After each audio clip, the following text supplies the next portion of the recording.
تو ہر ایک طبقے کا اپنا ایک تصور ہے نیکی کا. جیسے میں نے پہلے عرض کیا بڑے بڑے ڈاکو جو ہیں وہ اپنے علاقے کے بیواؤں یتیموں کی سرپرستی کرتے ہیں.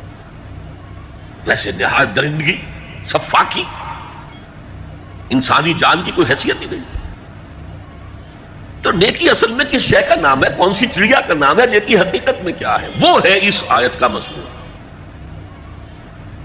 میں مثال دیا کرتا ہوں, ایک عام قصہ ہے کہ کسی گاؤں میں پہلی مرتبہ ہاتھی آیا. اب وہاں نابینا لوگ جو تھے انہیں بھی پتہ چلا ایک عجیب جانور آیا ہے. وہ آئے اور کسی نے اس کی ٹانگ کو ٹٹولا.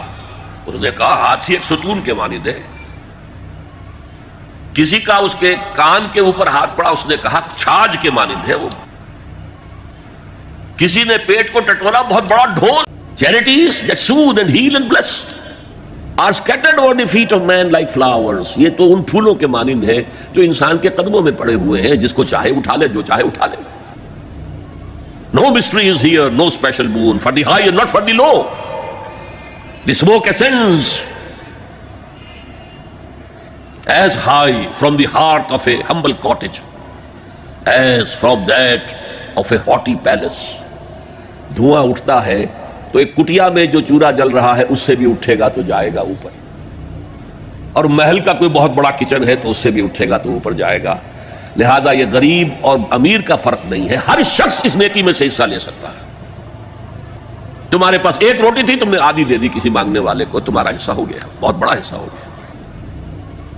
اور کسی بڑے امیر آدمی نے 150 جو ہے مسکین کو کھانا کھلا دیا, وہ اس کے قریب بھی نہیں آ سکے گا اجر و ثواب کے اعتبار سے اس شخص کے کہ جس کے پاس ایک ہی روٹی تھی اور اس نے آدھی دے دی.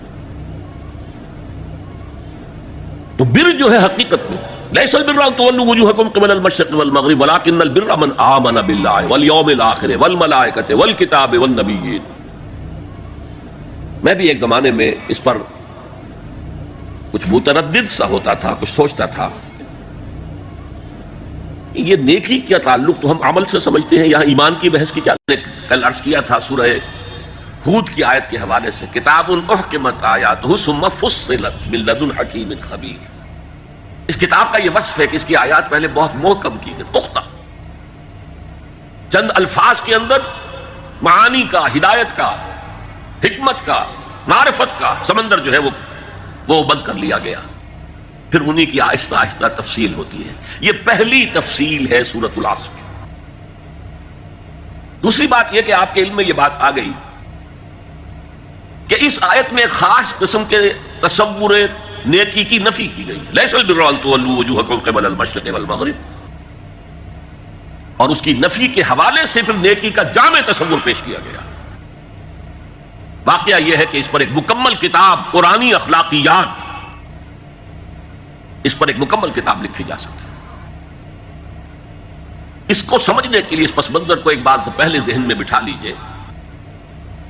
انسانوں میں نیکی کے بڑے مختلف بلکہ متضاد تصورات جو ہیں وہ پائے جاتے ہیں.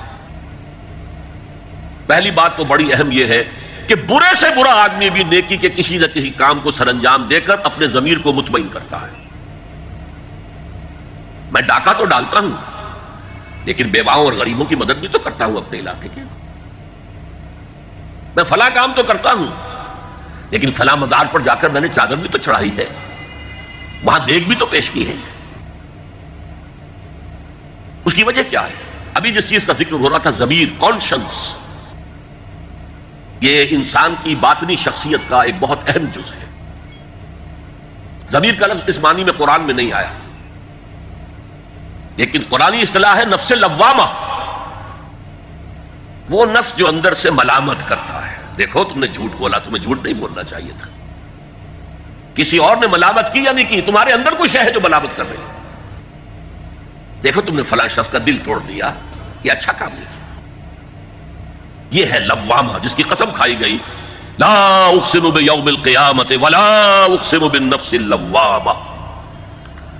یہ نفس لوامہ ہر انسان میں ہے, اور جیسے ہمارے ظاہری وجود کے تقاضے ہیں, بھوک لگتی ہے, پیاس لگتی ہے, اسے کپڑے کی ضرورت ہے موسمی اثرات سے بچاؤ کے لیے, یہ جو مانوی شخصیت ہماری اندر ہے یہ بھی کچھ ڈیمانڈ کرتی ہے. اور انسان اپنے آپ کو مطمئن کرتا ہے, ریشنلائز کرتا ہے. ٹھیک ہے یہ تو خرابیاں ہیں، لیکن میں نے یہ کام بھی تو آخر کیے ہیں نا. کہ انسان کی ایک لازمی ضرورت ہے اپنے ضمیر کو مطمئن کرنا. اب دیکھیے ہمارے ہاں کے مختلف طبقات میں مختلف تصورات ہیں نیکی کے جو رائج ہیں. ہمارے ہاں ایک مذہبی طبقہ ہے جس کے نزدیک اصل اہمیت ریچولز کی ہے، عبادات کی ہے، رسومات کی ہے. معاملات میں وہ دھوکہ دے رہے ہیں، سودا کر کے پھر گئے، ان کے دلوں میں نرمی نہیں ہے، سائلوں کو دھتکارتے ہیں. لیکن ایک اعتبار سے بہت نیک ہے، سودی کاروبار کرتے ہیں. ٹھیک ہے بھائی، میں سودی کاروبار تو کرتا ہوں، میں نے مسجد میں تو بنوائی ہے، میں نے مسجد میں جھاڑ بھی تو لگوا دیا ہے، میں نے مسجد میں قالین بھی تو بچھوایا ہے. تو نیکی کا ایک تصور یہ ہے ہمارے یہاں. اس کا بالکل برعکس ایک تصور ہے جدید تعلیم یافتہ طبقات کا تصور. آپ نے بارہا سنا ہوگا گفتگو، بھائی اصل نیکی یہ ہے کہ کوئی کسی کو دھوکہ نہ دے، جھوٹ نہ بولے، وعدہ پورا کرے، اپنا فرض صحیح طور سے ادا کرے. کہیں ملازم ہے تو اپنے فرائض صحیح طور سے ادا کرے. باقی رہ گئی نماز روزہ، یہ تو انفرادی باتیں ہیں، یہ کوئی کرتا ہے تو اپنے لیے، نہیں کرتا ہے تو کوئی بات نہیں. یہ دونوں ایک دوسرے کے بالکل برعکس تصورات ہیں. اور یہ ہمارے معاشرے میں جدید تعلیم یافتہ طبقات کا تصور نیکی اور ہمارے قدیم علماء اور ان کے زیر اثر جو عوام ہیں ان کے تصور نیکی میں یہ زمین و آسمان کا فرق ہے. آپ کو معلوم ہے کہ اپنی جسم فروش عورتیں جو ہیں وہ بھی نیکی کا کوئی نہ کوئی کام کرتے ہیں. آپ دیکھیں گے محرم میں سیاہ کپڑے پہن کے جلوس کے آگے آگے جا رہی ہیں، سبیلے لگا رہی ہیں. مختلف مزاروں میں جب عرس ہوتا ہے وہاں جاتی ہیں، دھمال کھیلتی ہیں، وہی سیاہ کپڑے پہن کے. وہ بھی اپنے آپ کو مطمئن کرتی ہیں. مشہور ہے ایک واقعہ شہنشاہ عالمگیر اورنگزیب کا. اس نے دلی میں گانے بجانے پر پابندی لگا دی. اب ظاہر بات ہے جن کا یہ پیشہ تھا ان کا دھندا ختم تو آمدنی ختم. لاکھ کوششیں کی لیکن اورنگزیب ٹس سے بس نہیں ہوا. پھر انہوں نے ایک عجیب ترکیب کی. وہ دریائے جمنا بالکل ساتھ بہتا تھا، یہ قلعہ اس شکل میں بنایا گیا تھا، اب تو ذرا فاصلے پر. تو ایک کشتی میں وہ جمع ہو گئے، سازندے بھی اور ساز بھی، اور گاتے بجاتے ہوئے. انہیں معلوم تھا فلاں وقت جو ہے بادشاہ جھروکے میں بیٹھ کر دریا کی سیر کرتا ہے، وہاں سے گزرے اور ایک شعر گاتے ہوئے گزرے. در کوئے نیک نامی مارا گزر نہ دارند، گر تو نمی پسندی تقدیر قدارا. در کوئے نیک نامی، یہ نیکی جو ہے اس کے کوچے میں ہمارا گزر ہی نہیں ہے. در کوئے نیک نامی مارا گزر نہ دارند، یہ تو اللہ کی طرف سے فیصلہ ہے، اس کی مقرر کردہ تقدیر ہے. گر تو نمی پسندی تغییر کل قزارا، اگر تجھے پسند نہیں ہے تو تقدیر بدل دے. تو بادشاہ ہنس پڑا اور اس نے کہا کہ ٹھیک ہے بھائی، گانے بجانے کی حد تک تمہیں اجازت ہے. تو ہر ایک طبقے کا اپنا ایک تصور ہے نیکی کا. جیسے میں نے پہلے عرض کیا بڑے بڑے ڈاکو جو ہیں وہ اپنے علاقے کے بیواؤں یتیموں کی سرپرستی کرتے ہیں، ویسے نہایت درندگی صفاقی انسانی جان کی کوئی حیثیت ہی نہیں. تو نیکی اصل میں کس شے کا نام ہے، کون سی چڑیا کا نام ہے، نیکی حقیقت میں کیا ہے، وہ ہے اس آیت کا مضمون. میں مثال دیا کرتا ہوں، ایک عام قصہ ہے کہ کسی گاؤں میں پہلی مرتبہ ہاتھی آیا. اب وہاں نابینا لوگ جو تھے انہیں بھی پتہ چلا ایک عجیب جانور آیا ہے. وہ آئے اور کسی نے اس کی ٹانگ کو ٹٹولا. اس نے کہا ہاتھی ایک ستون کے مانند ہے. کسی کا اس کے کان کے اوپر ہاتھ پڑا، اس نے کہا چھاج کے مانند ہے وہ. کسی نے پیٹ کو ٹٹولا، بہت بڑا ڈھول ہے وہ. بالکل یہی معاملہ ہے نیکی کے تصور کے بارے میں. اڑائے کچھ ورق لالے نے، کچھ نرگس نے، کچھ گل نے، چمن میں ہر طرف بکھری ہوئی ہے داستان میری. کسی نے نیکی کا ایک حصہ لے لیا، کسی نے دوسرا لے لیا، کسی نے تیسرا لے لیا. وہ مکمل سراپا نیکی، حقیقی نیکی کس میں ہے، یہ ہے اس آیت کا مضمون. اب چوتھے نمبر پر یہ تمہیدی بات ہے جو میں عرض کر رہا ہوں. اس آیت کا پس منظر کیا ہے جسے ہم کہتے ہیں شان نزول. کیا بحث چل رہی تھی جس میں ہدایت کے لیے یہ آیت نازل ہوئی؟ تو ذہن میں رکھیے کہ تحویل قبلہ اس آیت کا پس منظر ہے، شان نزول ہے. آپ کو معلوم ہے مکے میں جب تک حضور رہے، آپ جب نماز پڑھتے تھے تو آپ جنوبی جانب کھڑے ہوتے تھے، یعنی رکن یمانی اور وہ کونا کہ جس میں حجر اسود نصب ہے، ان دونوں کے درمیان کھڑے ہوئے کعبے کی طرف رخ کیا، تو اسی رخ پر بیت المقدس بھی ہے۔ اسے کہتے ہیں استقبال قبلتین، دونوں قبلوں کا بیک وقت استقبال ہو گیا، رخ ہو گیا دونوں طرف، خانہ کعبہ کے بھی اور بیت المقدس کے بھی۔ مدینے میں آ کر تو یہ ناممکن ہے۔ اب اگر کعبے کی طرف رخ کرو گے تو بیت المقدس کی طرف پشت ہو جائے گی، وہ شمال میں ہے، یہ جنوب میں ہے۔ اگر بیت المقدس کی طرف رخ کرو گے تو کعبے کی طرف پیٹھ ہوگی۔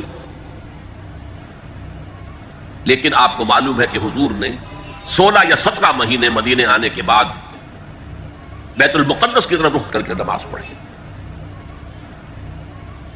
اب ایک شکل تو یہ ہے کہ یہ حضور کا ذاتی اجتہاد ہو اور اس کو اللہ نے تسلیم کر لیا ہو کہ ٹھیک ہے، یہ بھی ممکن ہے۔ اسے تقریر کہتے ہیں اصطلاح میں۔ حدیث کس چیز کا نام ہے؟ حضور کا قول یا فعل یا تقریر۔ پہلی دونوں چیزیں تو آپ جانتے، قول اور فعل۔ یہ تقریر کیا ہے؟ حضور کے سامنے کوئی کام کیا گیا اور حضور نے نہیں روکا، تو امپلائڈ ہے اس کے اندر کہ یہ کام حرام نہیں ہے، حضور کے سامنے ہوا ہے، آپ نے روکا نہیں۔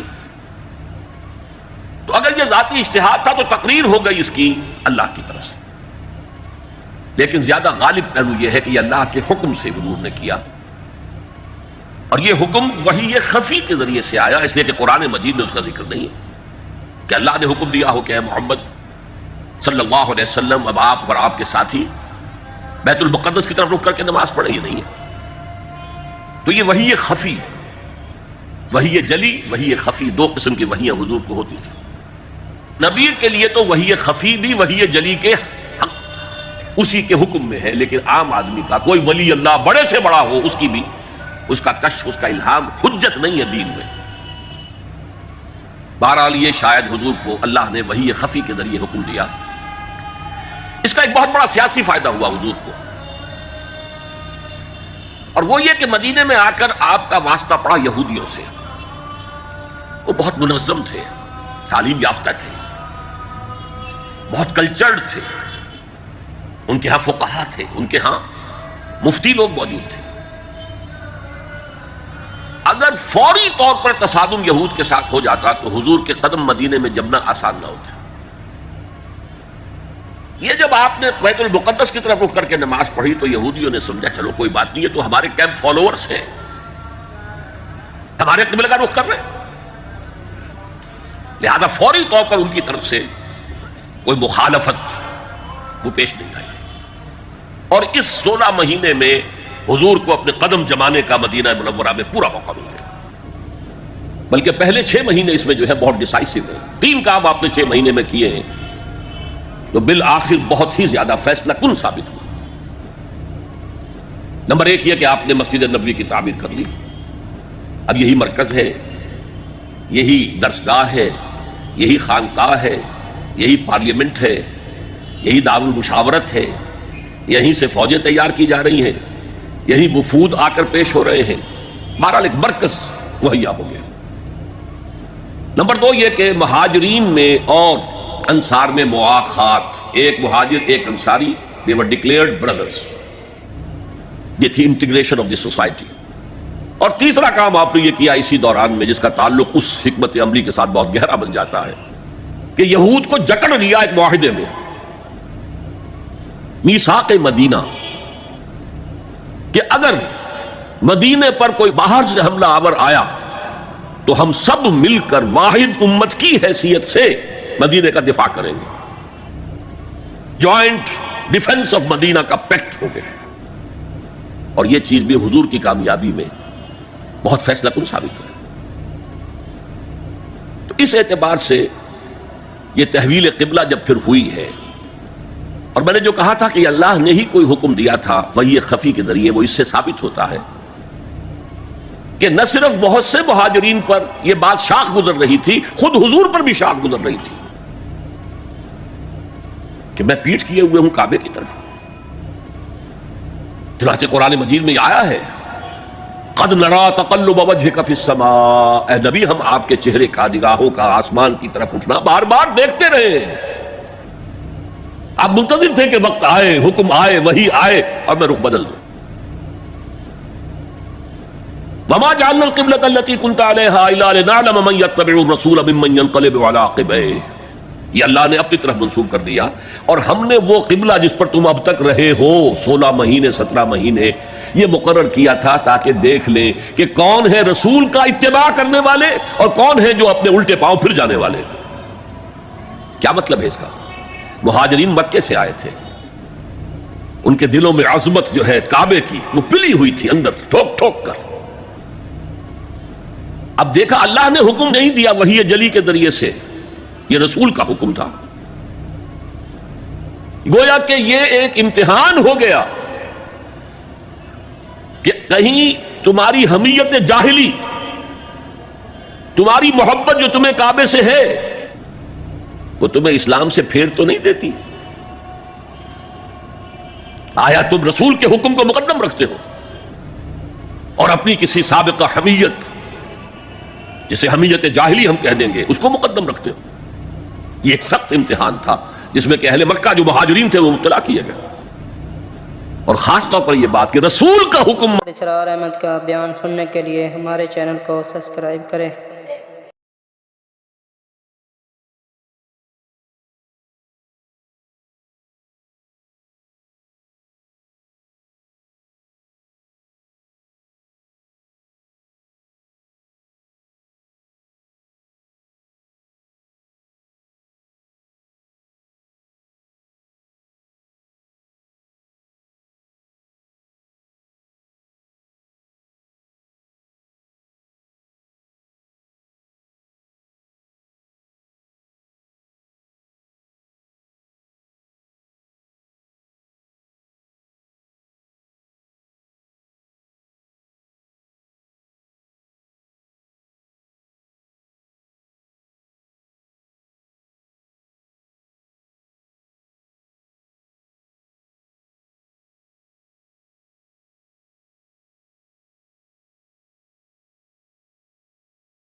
ایمان تو ایک باطنی حقیقت ہے، نیکی جو ہے وہ ایک ظاہری خارجی حقیقت ہے. لیکن پھر سمجھ میں آیا کہ اصل نیکی وہ نیت ہے جس کے ساتھ وہ کام کیا جا رہا ہے. اگر خیرات بانٹی جا رہی ہے، جھگیوں میں جا کر میلے کچیلے بچوں کو گود میں لے کر اپنی سفید اشکروں کو بھی خراب کیا جا رہا ہے، اور معلوم ہے کہ یہ اس لیے کر رہا ہے کہ آئندہ الیکشن میں کھڑا ہونا ہے، تو کوئی ہے جو کہے گا کہ یہ نیکی ہو رہی ہے؟ کام تو بظاہر بڑی نیکی کا کام ہے. نیکی کے لیے شرط اول اللہ پر ایمان ہے، اس کی موٹیویشن لو آف گاڈ. اس کے سوا اگر کوئی اور موٹیو ہے، اگر دنیا میں شہرت چاہیے، اگر اس نیکی کے ذریعے سے بھی مال کمانے کا معاملہ ہے، دھندا ہے، نیکی کے پردے میں دھندا ہو رہا ہے، وہ نیکی نہیں ہے، چاہے ظاہری اعتبار سے وہ بہت بڑی نیکی ہو. تو سب سے پہلا مسئلہ نیت کا ہے، نیت کا ہے، نیت کا ہے. کس ارادے کے تحت یہ نیکی کی جا رہی ہے، کیا مقصود ہے، کیا مطلوب ہے. چنانچہ نوٹ کیجئے، اکثر محدثین نے اپنے جو مجموعے مرتب کیے احادیث کے، ان میں پہلی آیت کون سی، پہلی حدیث کون سی لاتے ہیں؟ حضرت عمر رضی اللہ تعالیٰ عنہ سے روایت ہے، انما الاعمال بالنیات. نیکیوں کا، نیک اعمال کا دار و مدار نیتوں پر ہے. وانما لکل امرئ ما نویٰ، ہر شخص کو وہی کچھ ملے گا جس کی اس نے نیت کی ہوگی. فمن كانت ہجرته الى اللہ ورسولہ فہجرتہ الی اللہ ورسولہ. جو کوئی ہجرت کر رہا ہے، مکے میں گھر بار چھوڑ کر جا رہا ہے، اپنے وطن کو ترک کر کے جا رہا ہے مدینے کی طرف، صرف اللہ اور رسول کے لیے، اس کی ہجرت اللہ اور اس کے رسول کے لیے. ومن كانت ہجرتہ للدنیا یصیبها، اور اگر اس شخص کی ہجرت دنیا کے لیے ہے کہ اس کو حاصل کر لے. مثلا میں دیتا ہوں مثال، ایک مسلمان تھا، اس کا کوئی کاروبار تھا، اس کے خریدار مسلمان ہی تھے، وہ جا رہے ہیں، اب کیا کرے گا؟ مشرکوں نے سو تو اس کا سامان نہیں لینا، اب وہ بھی چلے جا رہے ہیں. یہ اللہ کو معلوم ہے کہ اس کے ہجرت کا اصل سبب کیا ہے، ہم نہیں طے کر سکتے. لیکن اللہ کے ہاں جو کھاتا کھلا ہوا ہے، اس کی یہ ہجرت جو ہے اللہ اور اس کے رسول کے لیے شمار نہیں ہوگی. ومن كانت ہجرتہ لدنیا یصیبها اب امرأۃ ینکحها، یا کسی عورت کے لیے ہو کہ اس سے نکاح کرے. کسی خاتون سے وہ شادی کا خواہش مند تھا، وہ خاتون ہجرت کر کے مدینے چلی گئیں، اب یہ بھی باندھے کچے دھاگے سے بندھے ہوئے چلے جا رہے ہیں، تو یہ تو در حقیقت اس عورت کے کھاتے میں ہجرت جائے گی، اللہ اور اس کے رسول کی ہجرت بنے. تو اصل شے یہ ہے، نیکی کا وہ کام جس کا ظاہر بھی نیکی کا ہو اور باطن بھی ہو، یہ موٹیویشن صرف اللہ کی رضا ہو، اللہ کی محبت اور اللہ کی رضا کا حصول. یہ ہے پازیٹو موٹیو. ایک نیگیٹو سائیڈ بھی ہے. سب لوگ ذہنی اعتبار سے اتنے بلند نہیں ہوتے کہ اللہ کی محبت وہی اصل محرک بن جائے. یہی وجہ ہے کہ حضور نے اس کو صلی اللہ علیہ وسلم کمال ایمان سے تعبیر کیا ہے، من احب للہ وابغض للہ واعطى للہ ومنع للہ فقد استکمل الایمان. جس نے کسی سے محبت کی تو اللہ کے لیے کی، کسی سے نفرت اور بغض رکھا تو اللہ کے لیے رکھا، کہ اللہ کو اس سے نفرت کرنا پسند ہے. اور کسی کو کچھ دیا تو اللہ کو خوش کرنے کے لیے دیا، اور کسی سے کچھ چیز روکی تو صرف اس لیے کہ اللہ کو اس کا روکنا پسند ہے. تو اس شخص نے اپنے ایمان کی تکمیل کر لی. اگر اس کا موٹیو خالص ہو گیا ہے اللہ کی محبت اور اللہ کی رضا کا حصول، تو اصل میں نیکی ہے. ورنہ چاہے بظاہر کتنی ہی بڑی نیکی نظر آئے، وہ نیکی نہیں. لیکن جو لوگ اس حد تک نہ پہنچ پائے ہوں، استکمال ایمان تک، تکمیل ایمان تک، تو ان کے لیے ایک اور موٹیو بھی ہے، والیوم الآخر، قیامت کا دن، جزا و سزا کا یقین، اللہ کا خوف، آخرت کے محاسبے کا خوف. خوف بھی ایک بہت بڑا موٹیو ہے، بہت بڑی موٹیویٹنگ فورس ہے. اب میں یوں کہوں گا کہ اگر کسی عمل کا محرک ہے صرف اللہ کی محبت، اس کی رضا کا حصول اور آخرت کی نجات، تو وہ نیکی ہے. اگر یہ نہیں ہے، کوئی وطن پرست ہے، وطن کی محبت کی وجہ سے کوئی نیک کام کر رہا ہے،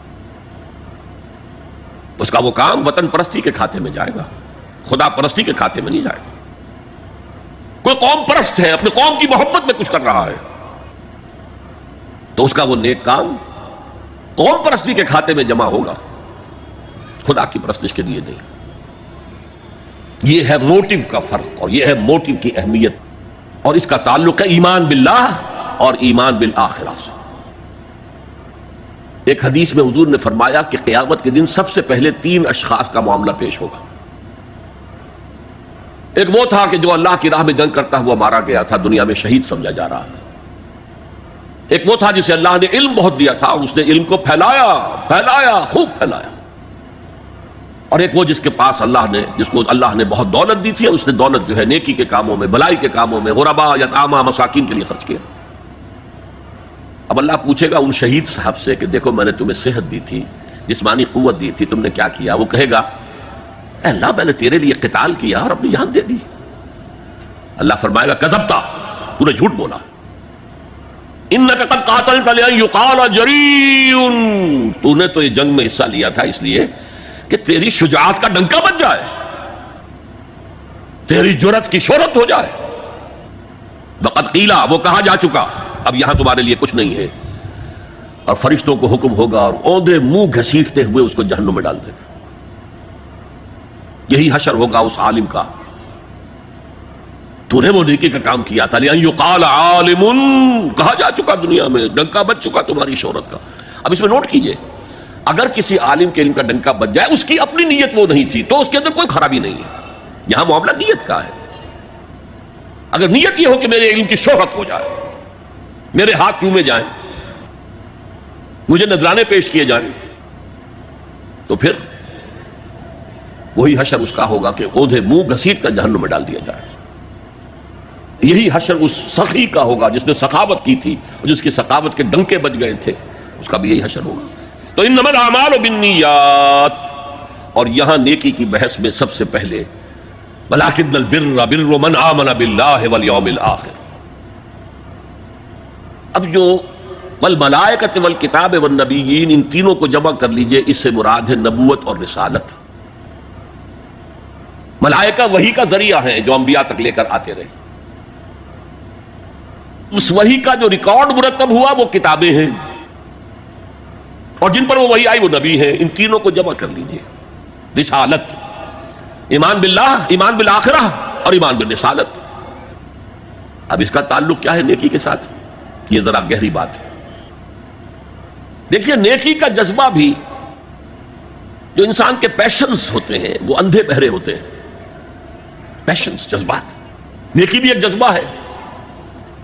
کبھی یہ جذبہ حد اعتدال سے تجاوز کر کے بدی بنا دیتا ہے، جیسے رہبانیت، ترک دنیا، شادی نہیں کروں گا، گھر گھرستی کا بکھیڑا مول نہیں لوں گا، بس اللہ سے لو لگاؤں گا۔ ظاہر بات ہے جس نے بھی فیصلہ کیا نیکی کے جذبے کے تحت کیا نا، لیکن اس کا جو نتیجہ نکلا اکثر و بیشتر پھر حرام کاری ہوئی۔ آپ عیسائیت کی جو ہے ہسٹری آف کرسچین موناسٹسزم، اس کا مطالعہ کیجئے، انہوں نے خود لکھا ہے کہ بظاہر راہب خانے ہیں، راہب اور راہبائیں رہتی ہیں، اور ان کے تہخانوں میں حرامی بچوں کے قبرستان ہو جاتے تھے۔ یہ نیکی کے جذبے نے بدی کو جنم دیا ہے۔ حضور کے ساتھ ایسا ہوا، 3 اشخاص آئے، انہوں نے حضور کی ازواج مطہرات سے معلوم کیا آپ رات کو کتنا وقت نماز میں لگاتے ہیں، آپ مہینے میں کتنے نفلی روزے رکھتے ہیں۔ اب جو کچھ انہیں بتایا گیا، حضور کی زندگی کھلی کتاب تھی، بتا دیا گیا اتنا عرصہ جو ہے آپ رات کو تہجد پڑھتے ہیں، بتا دیا گیا مہینے میں اتنے روزے رکھتے ہیں۔ انہوں نے اسے کم سمجھا، فتقالوها، قلیل سمجھا کہ یہ تو زیادہ نہیں ہے، ہمارا تو خیال تھا کہ آپ ساری رات ہی کھڑے رہتے ہوں گے۔ لیکن اپنے دل کو مطمئن کرنے کے لیے کہ حضور کی کہیں توہین بھی نہ ہو جائے، کہا جی انہیں تو ضرورت نہیں ہے، وہ تو معصوم ہی ہے، ان کی خطائیں اول تو ہوتی نہیں، اگر کوئی ہے بھی تو اللہ نے کہہ دیا قد غفر اللہ لک ذنبک ما تقدم منها وما تاخر، اللہ نے تو معاف کر دیا اگلے پچھلے سارے گناہ، میرے لیے یہ کافی نہیں ہے۔ ایک نے کہا میں پوری پوری رات عبادت کروں گا، اپنی کمر بستر سے نہیں لگاؤں گا۔ دوسرے نے کہا کہ میں ہمیشہ ہر روز روزہ رکھوں گا، کبھی افطار نہیں کروں گا۔ تیسرے نے کہا میں کوئی شادی بیاہ نہیں کروں گا، یہ ککیڑ میں نہیں پڑوں گا میں۔ حضور کو خبر ہو گئی، آپ نے طلب فرمایا اور غصے کے انداز میں وہ الفاظ کہے کہ جو حضور سے بالکل متوقع نہیں ہے۔ واللہ انی لاتقاکم واخشاکم، خدا کی قسم میں تم سب سے زیادہ متقی ہوں اور سب سے زیادہ اللہ سے ڈرنے والا ہوں، لیکن میرا طریق یہ ہے کہ میں رات کو سوتا بھی ہوں اور نماز بھی پڑھتا ہوں، میں روزہ رکھتا بھی ہوں، ناغہ بھی کرتا ہوں، میں نے شادیاں کی ہیں، متعدد ازواج میرے گھروں میں ہیں۔ فمن رغب عن سنتی فلیس منی، جو بھی میری سنت سے ہٹا وہ مجھ میں سے نہیں ہے، میرا امتی نہیں ہے۔ تو نیکی کا جذبہ بھی حد اعتدال سے تجاوز کر کے بدی کو جنم دے سکتا ہے۔ ایک صحابی، نوجوان صحابہ میں سے عبداللہ ابن عمرو ابن العاص، عجیب یہ بات ہے کہ باپ جو ہے بہت بڑا سیاستدان، بہت بڑا جری سپہ سالار، بہت بڑا حکمران، حضرت عمرو بن العاص، بیٹا نہایت زاہد و عابد، مرتاس، زاہد مرتاس، ساری رات کھڑے ہیں، بستر سے کمر ہی نہیں لگائی، ہر روز روزے سے ہیں۔ یہ خبر دی گئی حضور کو تو آپ نے طلب فرمایا، یا عبداللہ اولم اخبر انک تقوم اللیل وتصوم النہار، اے عبداللہ مجھے یہ خبر نہیں دی گئی ہے، یعنی یہ بات جو ہے صحیح ہے کہ نہیں کہ تم ساری رات عبادت کرتے ہو، ہر روز روزہ رکھتے ہو؟ کیا کہہ سکتے تھے؟ بلا یا رسول اللہ، حضور ایسا تو ہے۔ فرمایا لا تفعل، ہرگز ایسا مت کرو، فإن لزوجک علیک حقا وإن لزورک علیک حقا بل ان لنفسک علیک حقا، تمہارے نفس کے بھی تم پر حقوق ہیں، تمہاری بیوی کے بھی تم پر حقوق ہیں۔ ان کی زوجہ سے کسی نے پوچھا تھا تم ہمیشہ میلی کچیلی رہتی ہو، کبھی ہم نے تمہیں کسی اچھے لباس میں، کسی کوئی جسے سنگھار کہہ دیتے کہ یہ میں نے دیکھا؟ تو ان کا کہ مجھے کیا غرض ہے، تمہارے بھائی کو تو مجھ سے کوئی غرض ہے ہی نہیں، میں کس کے لیے بناؤ سنگھار کروں؟ یہ بھی الفاظ آتے ہیں۔ فرمایا ہرگز مت کرو، میں تو کرتا ہوں، میں روزے بھی رکھتا ہوں لیکن نہیں بھی رکھتا، میں نماز پڑھتا ہوں لیکن سوتا بھی، میری بیویاں ہیں متعدد، تو میری سنت اگر تم نے چھوڑ دی تو تمہارا مجھ سے کوئی تعلق نہیں ہوگا۔ اس کا مطلب کیا ہوا؟ تو سم اپ، نیکی کا ایک ماڈل بھی سامنے رہنا چاہیے جس میں توازن ہو، اعتدال۔ انبیاء وہ توازن پیش کرتے ہیں اپنے کردار اور شخصیت کے ذریعے سے۔